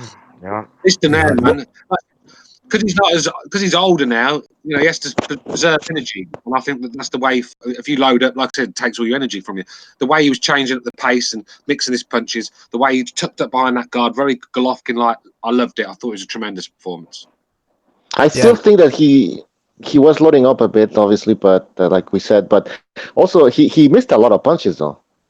Well, yeah, I agree, definitely. But you know, I'm not trying to hype Young up, but you got to give the guy credit. The one thing he doesn't do well is punch. He doesn't know how to punch. He's kind of a slapper, doesn't have good punch technique. But the guy has a boxing brain, man. He was doing things in there that were confusing Nonito. He was reacting very well. He's got good eyes. So I would say technically he's very good. He just doesn't have that punching power. Yeah. So, you know, I'm not trying to say he's a great fighter or anything, because he doesn't have it all, but boxing skill wise, he's very good actually. Yeah, he's very good. It showed me a lot of things in there defensively, but I just think he was on his feet too much, running too much. And like I said, this is a guy that's 3 days notice, so he's not a full camp. And I think when you're in a full camp, you can't be running on your toes early on, because it's going to take the steam from you. And because he hasn't got that power to take a bit of steam from that anyway, I mean, he's never going to win. And they're very good with his feet, but eventually you're going to get people like Donaire catch up to you when you fight like that, because you've got to be able to keep them off. And when you ain't got no punching power, this is your problem. Yeah, it'd be interesting to see if, given Inoue wins on that side of the house, when they meet, because Inoue's coming up from 115 and Nonito fought at bigger divisions, and he's also fought punchers like Darchinian and the Axeman, which he lost. But I mean, Donaire's never shown that he has a bad chin, you know, and he's taking punches from bigger guys. And the guy coming from 115 to 18, you know, I know he's a puncher, Inoue, but also Nonito as well. But we're gonna see how he's able to take Inoue's punches, because he's gonna be there. Inoue's gonna be there to hit him back. No, that's a good point. Nonito, yeah. Well, that's a good point. Nonito is gonna. Sorry. No, because I thought you were finished. Were you finished or? Yes. Okay. Well, it's a very good point that you brought up. See, this is one of the advantages of the defeat.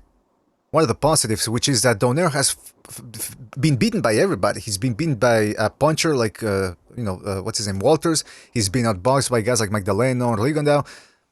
So I don't think he's all that afraid anymore of anything in particular. The guy that he's fought that resembles Inoue the most would probably be Nicholas Walters, and he was a huge motherfucker for 126 himself. He was what like a junior welterweight in there. So Donaire going back to 118 against Inoue, Donaire still has good hand speed. He still has that hell of a left hook. He's got experience now. I don't think he's afraid of losing anymore, as back when he was tearing through 118, 122.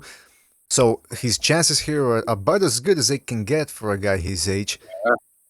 I'll tell you what, this is a very close fight for me, bro. If Donaire lands that left hook on Inoue's going to sleep. I don't give a fuck what anyone says. Mm-hmm. Do you think Inoue tries to box him the way? Because here's the weakness of Donaire is that if you don't let him get set, he can't really let that left foot go. Or even if he does let it go, you can be out of position away from it. Do you think Inoue will try to box him and try to show his dimensions in it? That's that. Inoue is he's just a puncher, isn't he? He gets in mid range and starts letting his punches go, and he hits very hard. But I've never seen anything that convinces me that Inoue's going to use the jab and keep Donaire out of range and time him. It's not going to happen. He's going to come forward and he's going to let his hands go, and that could fall into Donaire's hands because at 118, Donaire looks very strong. He looks very strong with his chin. You know, he's not going to fall over like a lot of Inouye's opponents do. He's going to be hanging around, and while he's in there, and Inoue leaves his chin wide open, he stands there square on while he's swinging shots. And Donaire lands that fucking left hook. I am telling you now, Inoue is going to sleep. Oh. You can take that to the bank. Yeah, Donaire's the kind of guy that he will sell out just to land his own shot. So he's going to be in range, you know. If Inoue is throwing at him, you best believe Nonito's throwing back. You know what I mean? So it's going to be really interesting. And I think he's a little bit taller and has a bit of a reach advantage also. So that's going to complicate things for Inoue, who up until this point has been the taller guy with more reach. And another thing, when Inoue fought Nieves, and I got to rewatch that fight because I don't remember it very well. I think they pulled him out in the 6th round. Nieves actually had a draw with the guy Nonito just fought. And in my opinion, Nonito's obviously they didn't fight the same guy, right? But that same level of opponent, and Nonito performed no worse than Inoue. So you have to believe he's at that level. You know what I mean? Mm-hmm. And whatever Inoue is better at, Nonito's got his own advantages too. So I think it's a very close competitive fight. But I'm not looking over Rodriguez. Right, exactly. Now, we all know that Naoya Inoue, we all talk about his power, his thudding power, but punch for punch, is Donaire's left hook the hardest punch in 118 right now? It's the best left hook in the game, I think. How many left hooks do you see like that? I mean, Dillian White can pull one out now and again as good as that, but not to that level. I mean, who else does have I mean, Canelo could probably match it when he's throwing because he's a beautiful hooker, but there's not many people in boxing that have a left hook like Donaire. I'm telling you at the other end. Yeah, that fast, no. You know, Golovkin has a good left hook, but you know, he's more of like he has to time it. The Donaire, he'll let it out fast. Whoosh, whooshing. It's explosive. It's explosive, isn't it? Yeah. I mean, it's David Lemieux. David Lemieux's got a very good left hook on him. Yeah. He's one of the best pound for pound left hookers in the game, shall we say? Definitely. I forgot about him. Yeah, now that you mention him, Donaire has the best resume too at 118. I mean, he's the most experienced guy. He still has his physical talent, and obviously he's not as fast as he was before with his reflexes or with his hands. But as you saw last night, he's still pretty quick. I mean, last night. Yeah. Was it last night? Yeah, last night. And Inouye's just come up from 115, and Donaire's been as high as 126.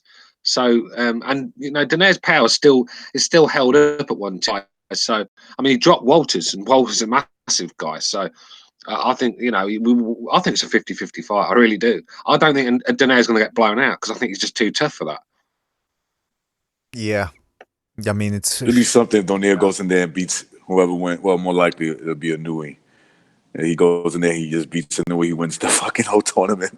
When you know it wasn't meant for him. Exactly. You know what? That would be that would earn him the comeback of the year, fighter of the what's it? Yeah, because you know, Ring Magazine, they always do the fighter of the year, round of the year. That would earn him comeback of the year. Because imagine that, man.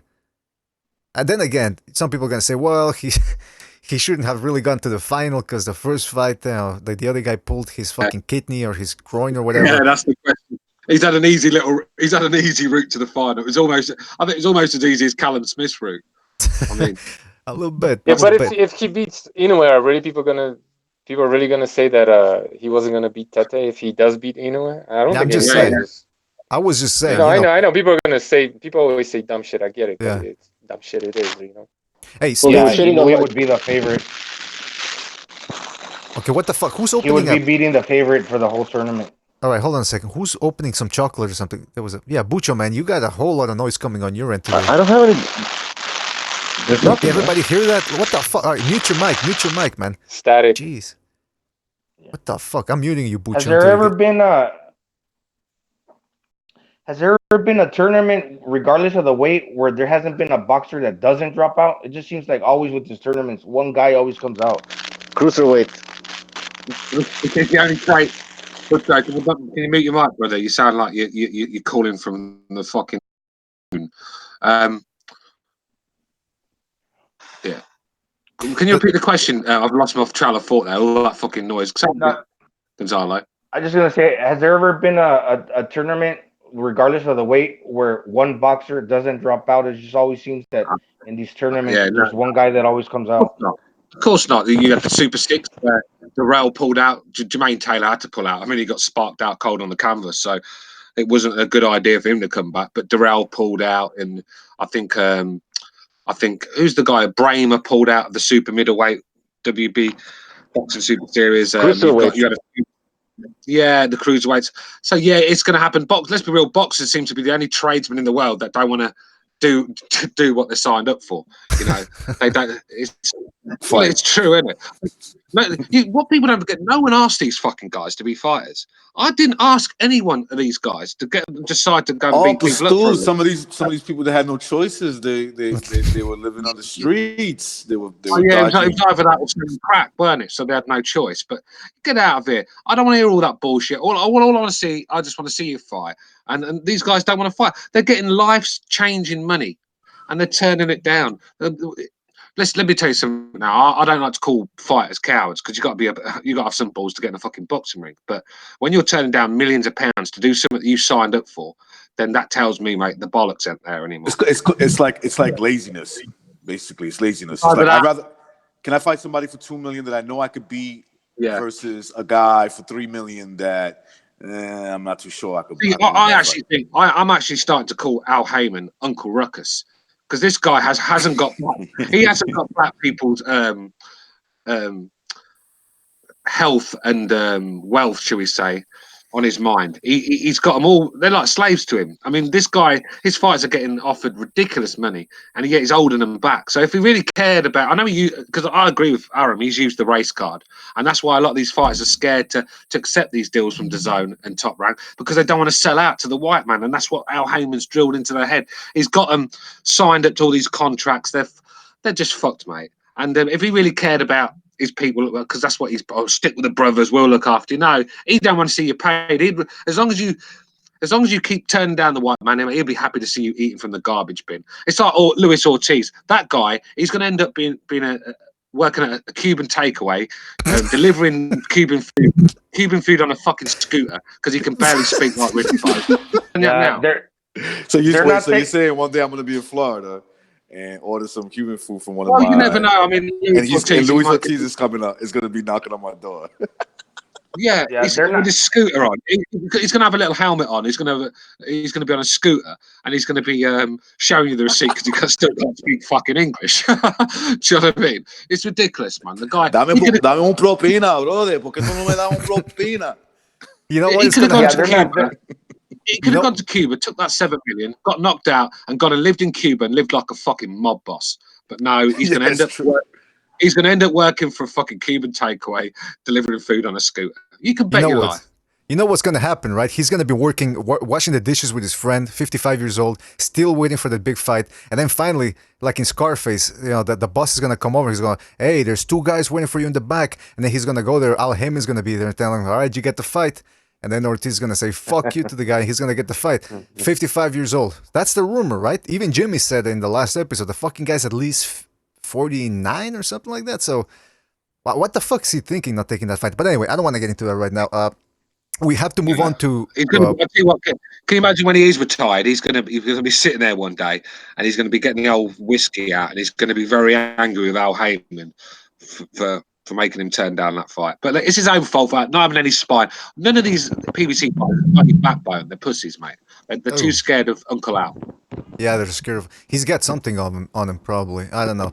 But I wanted to move on real quick to the other Supers WBSS tournament fight, and that is, of course, Prograis versus Relikh. Prograis put on a masterclass 6-round TKO, I believe. Butcher, did we take predictions for that fight? Yes. Yeah, we did, huh? Yes, sir. Yeah. How about it? Let us have it. I did terrible. Well. We have recognized the Matrix. He said Prograis split decision controversial.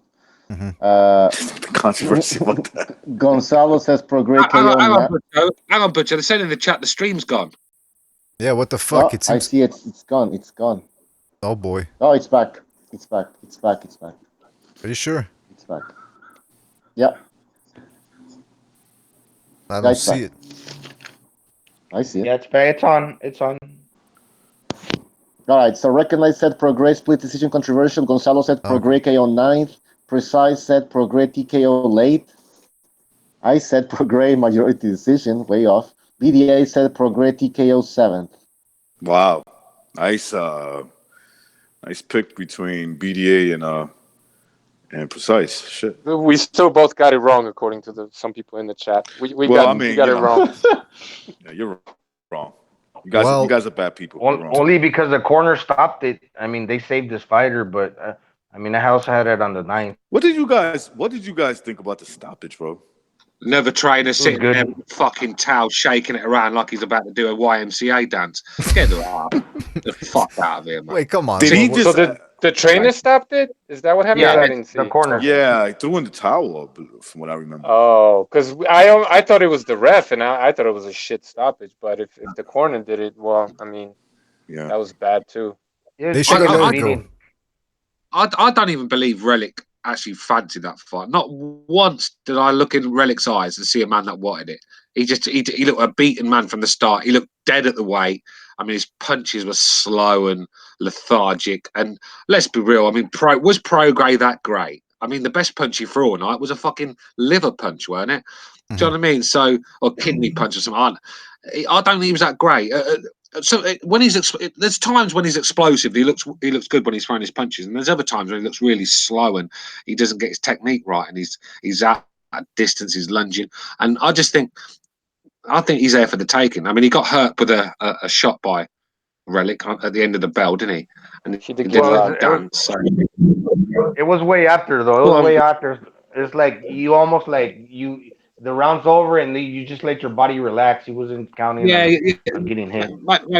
Maybe so, but I don't think he's looked as good as people are saying. I really don't. I mean, are we really going to go on, Pete? Go on.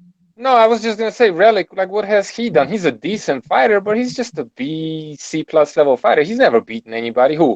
Rancid Barthelemyv? I mean, come on, man, that guy stinks. Yeah. And let's not pretend it. This guy has a defeat against Ricky Burns on his resume. So this is the levels we're at. That's right. He lost to him and then lost to he lost back-to-back fights. I just forgot who yeah, but there were robberies. They were very close fights. Well, they were right. They were very close fights. I agree. Yeah, and that's what they were robberies, bro. They were. Okay, but the fact that it was even close tells its own. Yeah, but then we can say then that at least Prograis is above the B level, right?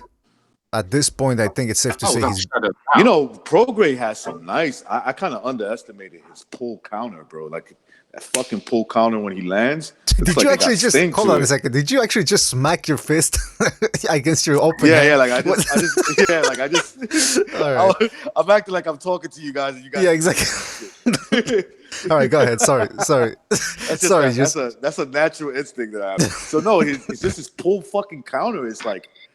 It's got some pop to it, bro. He's got some decent pop. Every time he hit Relikh with it, you could see Relikh was bothered, Mm-hmm. But I didn't get the stoppage in terms of like, look, he was winning the fight, and I agree that he might have stopped him later on, and you guys like you and BDA and Precise would have probably been spot on what round the knockout was gonna happen. But the stoppage just looked like, what the fuck, man? No, well, he told him in the corner. He told him in the corner, his trainer. He told him, "I care for you too much. Mm-hmm. You need to show me something." Yeah, he must have saw something that he was like not right. Like after he took that shot that opened up the bridge of his nose. Yeah, that's right. He was just really getting beat up. And what punch was that, Gonzalo? I missed that. What punch was that did that to him? The nose. I can't remember. I think it was a right hook. Okay. Yeah, I mean, it's just. I think we need. Did you see his pull counter? The way it was affecting Relikh in that fight. I mean, he did it a couple of times. No, yeah, but Relikh was just walking forward with his face in the air. Yeah. I mean, he didn't even have his hands up. I mean, it was just a poor performance all around. Looked like a beaten man, and this was a good performance. Let's calm down a bit. The guy just went the distance with Terry Flanagan, for fuck's sake. So let's calm down a little bit here. But also, Stu, Terry Flanagan has never been knocked out before, and he did touch the canvas. Terry Flanagan's not even a 140 fighter. He's a 130 fighter. 135 Well, fighter, you know, so. Gonzalo, I've never been knocked out before, but I guarantee you if I fought Usyk, I will. Yeah. Yeah. But, No, I'm just saying, you know, he'll put me to sleep. I think he just does have really good power, and you know, he dips down low. But what I noticed, like that body shot that he landed was very good, very sneaky and very accurate and powerful because he dips low. And what I noticed, he transfers the weight from his legs as he's coming up. He can put the shots in, you know, with a lot of torque. Let me change that. But Usyk's sparring partner will put me to sleep. Well, you never know. Sparring partner. I have no idea who he is, but he'll put me to sleep. I thought Prograis. I think Prograis. He's there to get hit. He really is. I mean, he's there to get hit. I'm almost hesitant because I picked him from the beginning to win the tournament. I don't know if he's fighting a guy like Josh Taylor. Let's see what Taylor does in his next fight. So she's a very good fighter, man. He just fought a guy that was perfect for him because Relikh that's just what he does. He comes forward, he bangs. He's a fighter, and Prograis is a puncher. I mean, you know, it was, in my humble opinion, a pretty easy fight to call. You know, but he deserves credit. But like Stu's saying, you know, let's slow down a little bit. He did fight someone that was perfect for him. I went back to see the Indongo fight, and his jab is very basic. I mean, he's got short arms, but it apparently is very powerful. You know, when I see Teofimo Lopez, he cranks up on his shots. I went and rewatches. He puts a lot of power into all his shots. He wants to load up. And I was watching Regis Prograis. He doesn't do the same. When he loads up, basically he hides it behind him, crouching low. He gets down, then he comes up with pretty much like we're talking about shifting side to side, Golovkin. Now he transfers his power. I noticed that Prograis does that, but he does it from the horizontally. He goes down and he comes up, and that's how he brings the inertia from his legs to his waist. Then he goes high like that. That's how he uses his waist movement to put power into his shots, so he can be rolling with the weight with his hips, and then he's practicing defense, but at the same time he's loading to throw his offense. Boom, when he moves his hips. Very good point. And I see Teofimo, he cranks up on his shots with his shoulders. He's pretty much like he throws with a lot of force. But if you really look at him, that everything he throws is hard. He doesn't, like you guys were saying, that Donaire is really relaxed how he throws that left hook. Teofimo ain't doing that. At least Prograis, I noticed that he hides it with his defense. Boom, he'll move the waist, he'll slip to the side, then he'll shoot the shot. You know, that's how he landed that shot to the body. He hides it. He hides it. Even what's his name? Kiryl Relikh. He turned around and he just basically quit. You know. Yeah, but what fighter is Prograis for?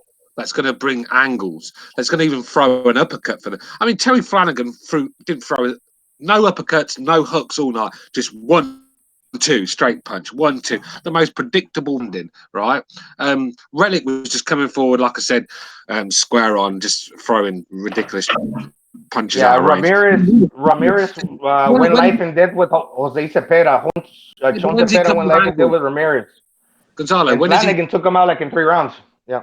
Yeah, but when has he fought a guy that comes with angles, that comes with a different arsenal, with uppercuts in the bag, with foot movement, like a Josh Taylor, even Baranchik. The way Baranchik fights, he's very similar to that, but he's technically better, much stronger, more durable. He would give Prograis a lot tougher. Well, he's at that stage in his career. Even though he's an older guy, he's 29 years old or 30. Regis Prograis. But he's at that stage in his career where he's barely starting to take these fights, and he's in the right place in the tournament, you know, where he can get that can be seen. I mean, we do need to calm down a little bit, but he's at that stage. Yeah, that's all I'm saying. That's all I'm saying, because I'm hearing it too many times of these fucking hype jobs from America, where they get one half decent win under their bag, and all of a sudden they're pound for pound. There's people wanting to put this fucking guy in the pound for pound for beating Relikh. And Terry Flanagan. Flanagan, come on. You know what it is? They're such in a rush to like push these guys up on the pound for pound list, man. Right.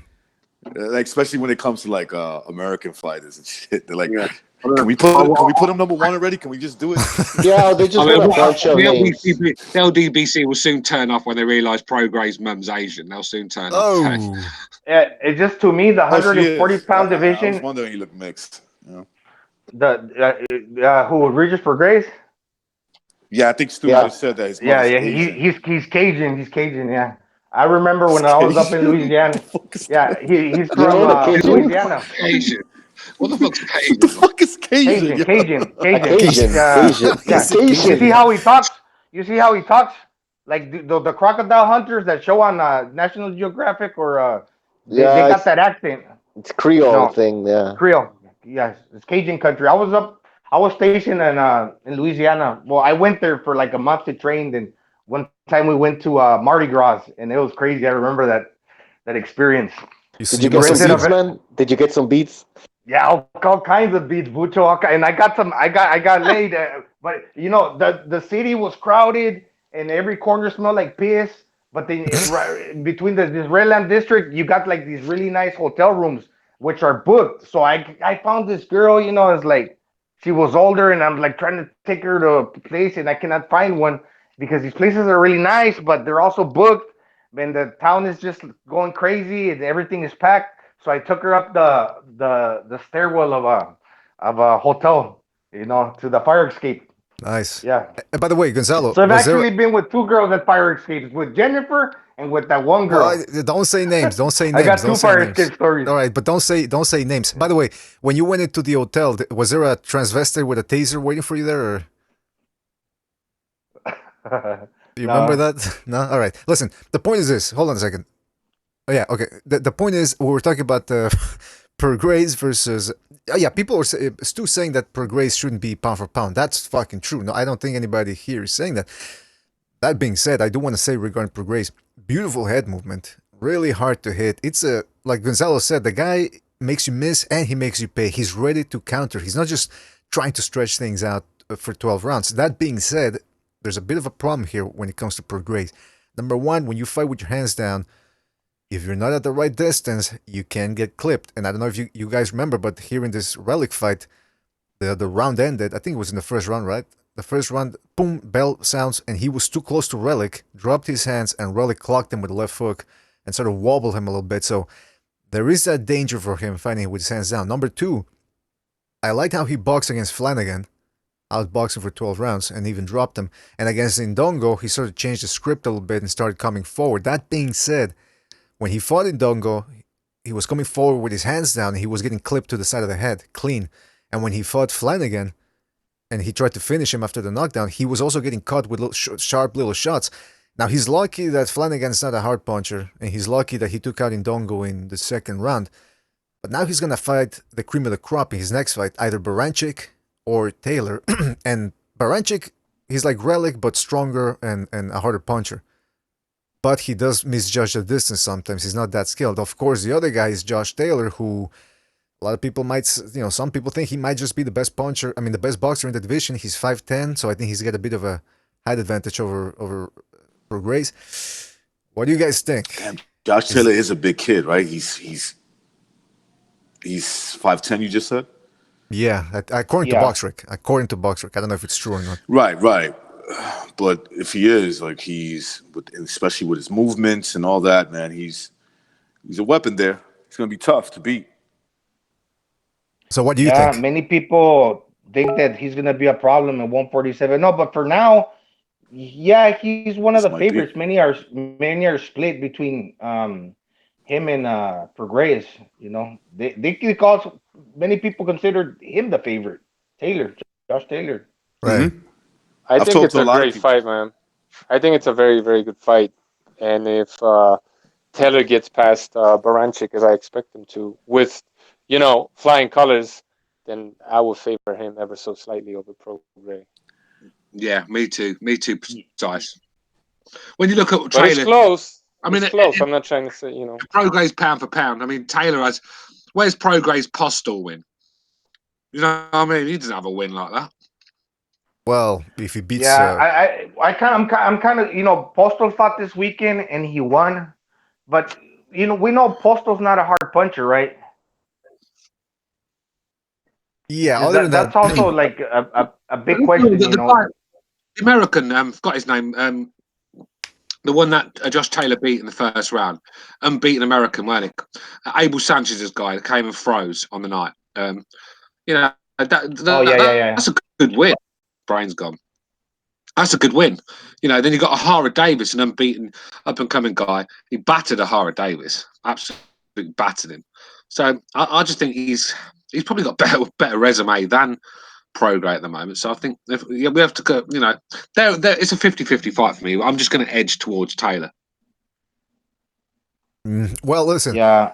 First, he has to make it past Baranchik, which is not a sure thing. But I do expect him to beat Baranchik, and I don't think Baranchik has that great a chance. I think he would make it competitive against Prograis, but I think, again, like Relikh, I think Baranchik is made for Prograis because he's just going to come straight forward and get countered, and that's where Prograis excels. He wants you to come at him. But him and Josh Taylor should be the fight at the end. Again, Taylor still has to get past Baranchik, but man, that's what I love about this World Boxing Super Series, man. It's gonna happen. If somebody drops out because of money or whatever, then they look like a bitch in the eyes of the fans. This fight's gonna be great, man. So everybody then expects Taylor to outbox Baranchik, right? Well, like I would think so. Yeah. Like Stu was saying, this guy, I believe his name is Ryan Martin. He totally outclassed him. So obviously he's a very good boxer. You know, he TKO'd him. He knocked him out actually. But this Ryan Martin was like very discouraged. You know, so I mean, Josh Taylor's very good.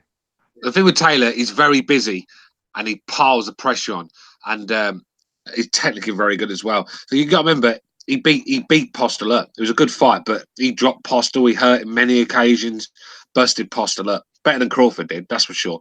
And Ahara Davis made that guy turn his back and quit because he didn't want no more. I mean, the young American Ryan Martin, he was built like a Greek god when he took his fucking top off, a monster of a man, unbeaten, young American. Come to the UK, got absolutely manhandled, made to look like a little boy, quit.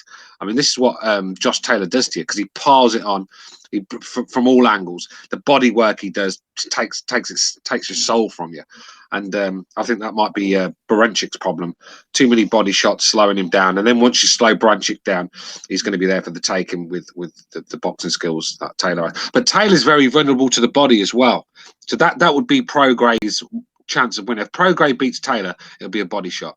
But yeah, that's a good point. Yeah, and also I don't know if Taylor's going to go to the body against Baranchik all that much because Baranchik is substantially shorter, I think. So if Taylor goes to the body, if Taylor can successfully go to the body, then that means he's a sensational body puncher. Don't forget also, he also beat up actually El Tite de Vasquez, who's not an easy guy to look good against, and Taylor stopped him. So he's definitely world class. And Prograis is world class as well, but of course Taylor has to get past Baranchik first, which is, I mean, fucking Baranchik is built like a tank, man.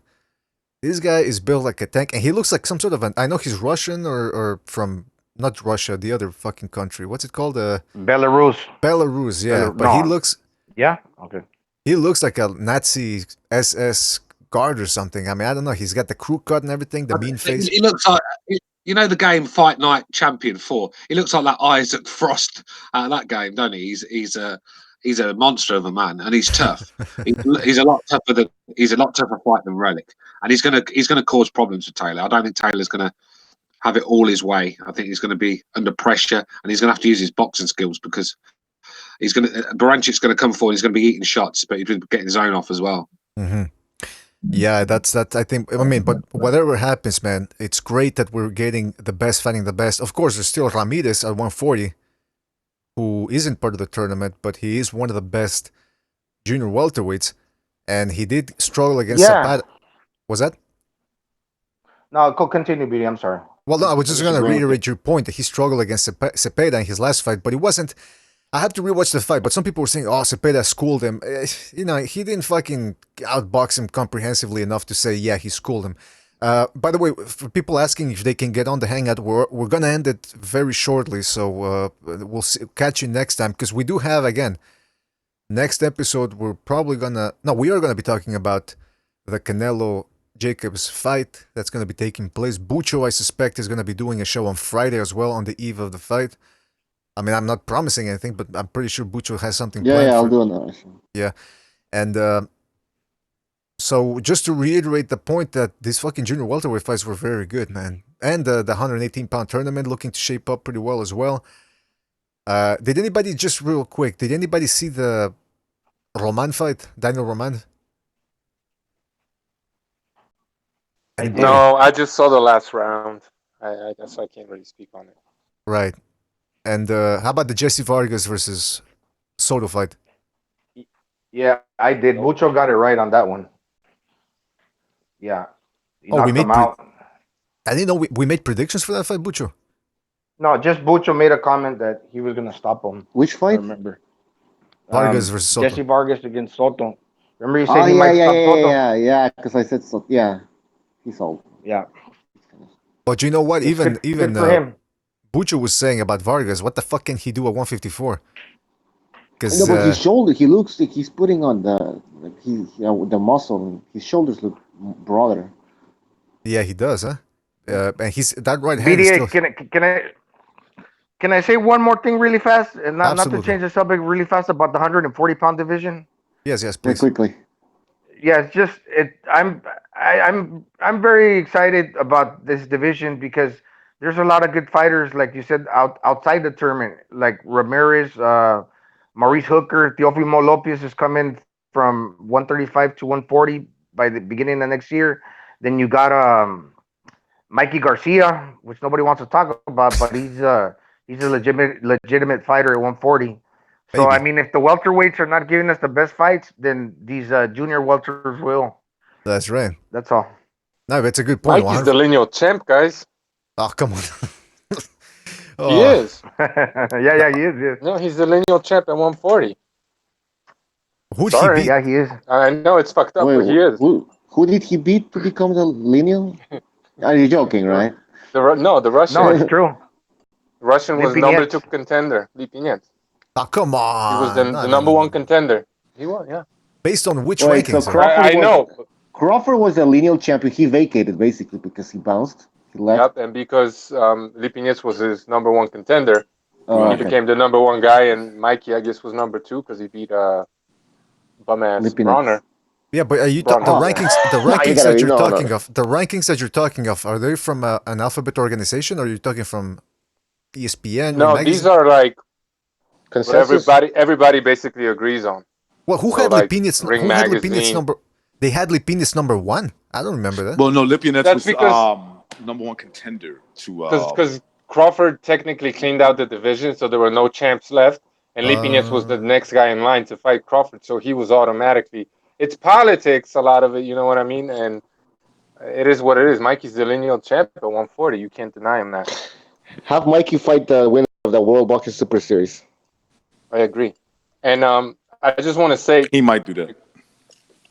I must be the only guy who's not very high on Baranchyk. I mean, don't get me wrong. He's a good guy, and I think he might give Taylor problems early. But if he doesn't knock him out by the 4th, 5th round, he's going to get schooled, I think. Yeah, because he did fight. He fought one guy. What's his name? Keenan something on I forget that fight on ESPN one time. Some southpaw, and Baranchyk was really doing an awful job of judging the distance. He was getting way too close, smothering his own work. And then after that, he beat Peter Petrov, which impressed everybody. But I don't know how he's going to be able to handle Josh Taylor's control of the distance. The southpaw style, the counter punching. It doesn't look good for him. By the way, what the hell's going on? He's too predictable, yeah. Exactly. Yeah, BDA. He's too predictable. Yeah. Yes. This is not, I was just going to say, this is not the division that Terrence Crawford became undisputed, obviously. Mm-hmm. Like 18 months ago. It's just a whole lot better. It's got, I'm just saying, because moving forward, when one of these guys wins, and then he fights the other guy outside the tournament and possibly comes undisputed.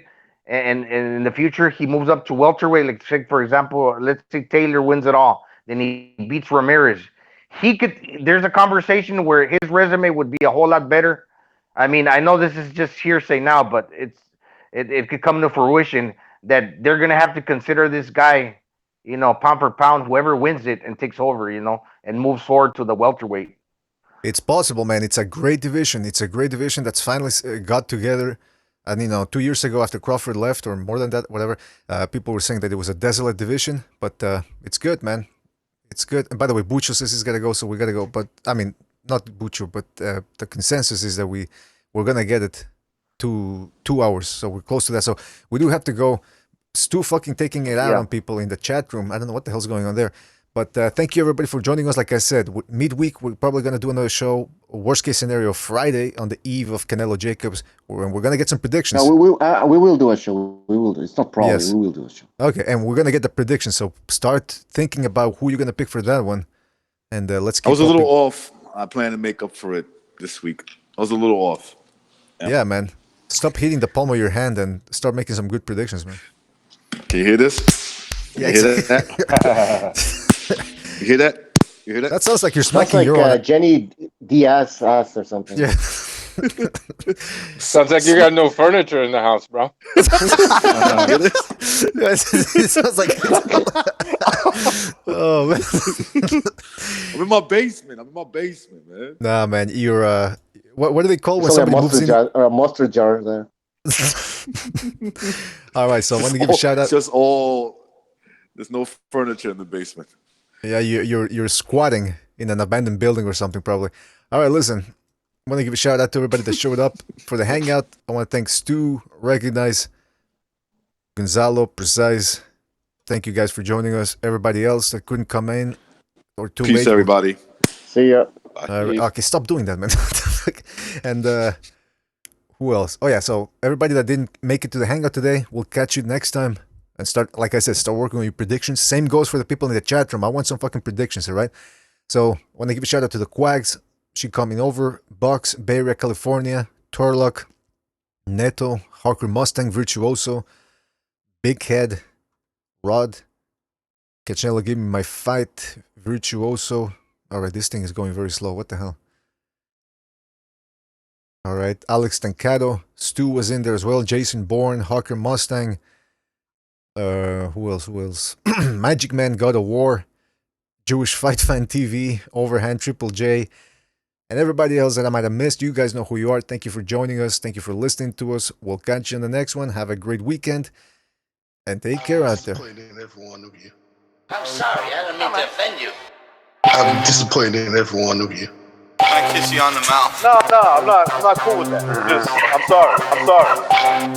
One more time. I'm disappointed in every one of you. You know, your son looks like a fag to me, totally. I'm disappointed in every one of you. Yo. Disappointed in every one of you. All right, come on. Honestly, I can't do it, man. I'm disappointed in every one of you. Let me tell you why. It's gonna be all right, Nicky. Go ahead. Shoot. You just killed a fucking man. What are you going to do about it, asshole? Don't be afraid. She's just an asshole. What are you going to do about it, asshole? What are you going to do about it, asshole?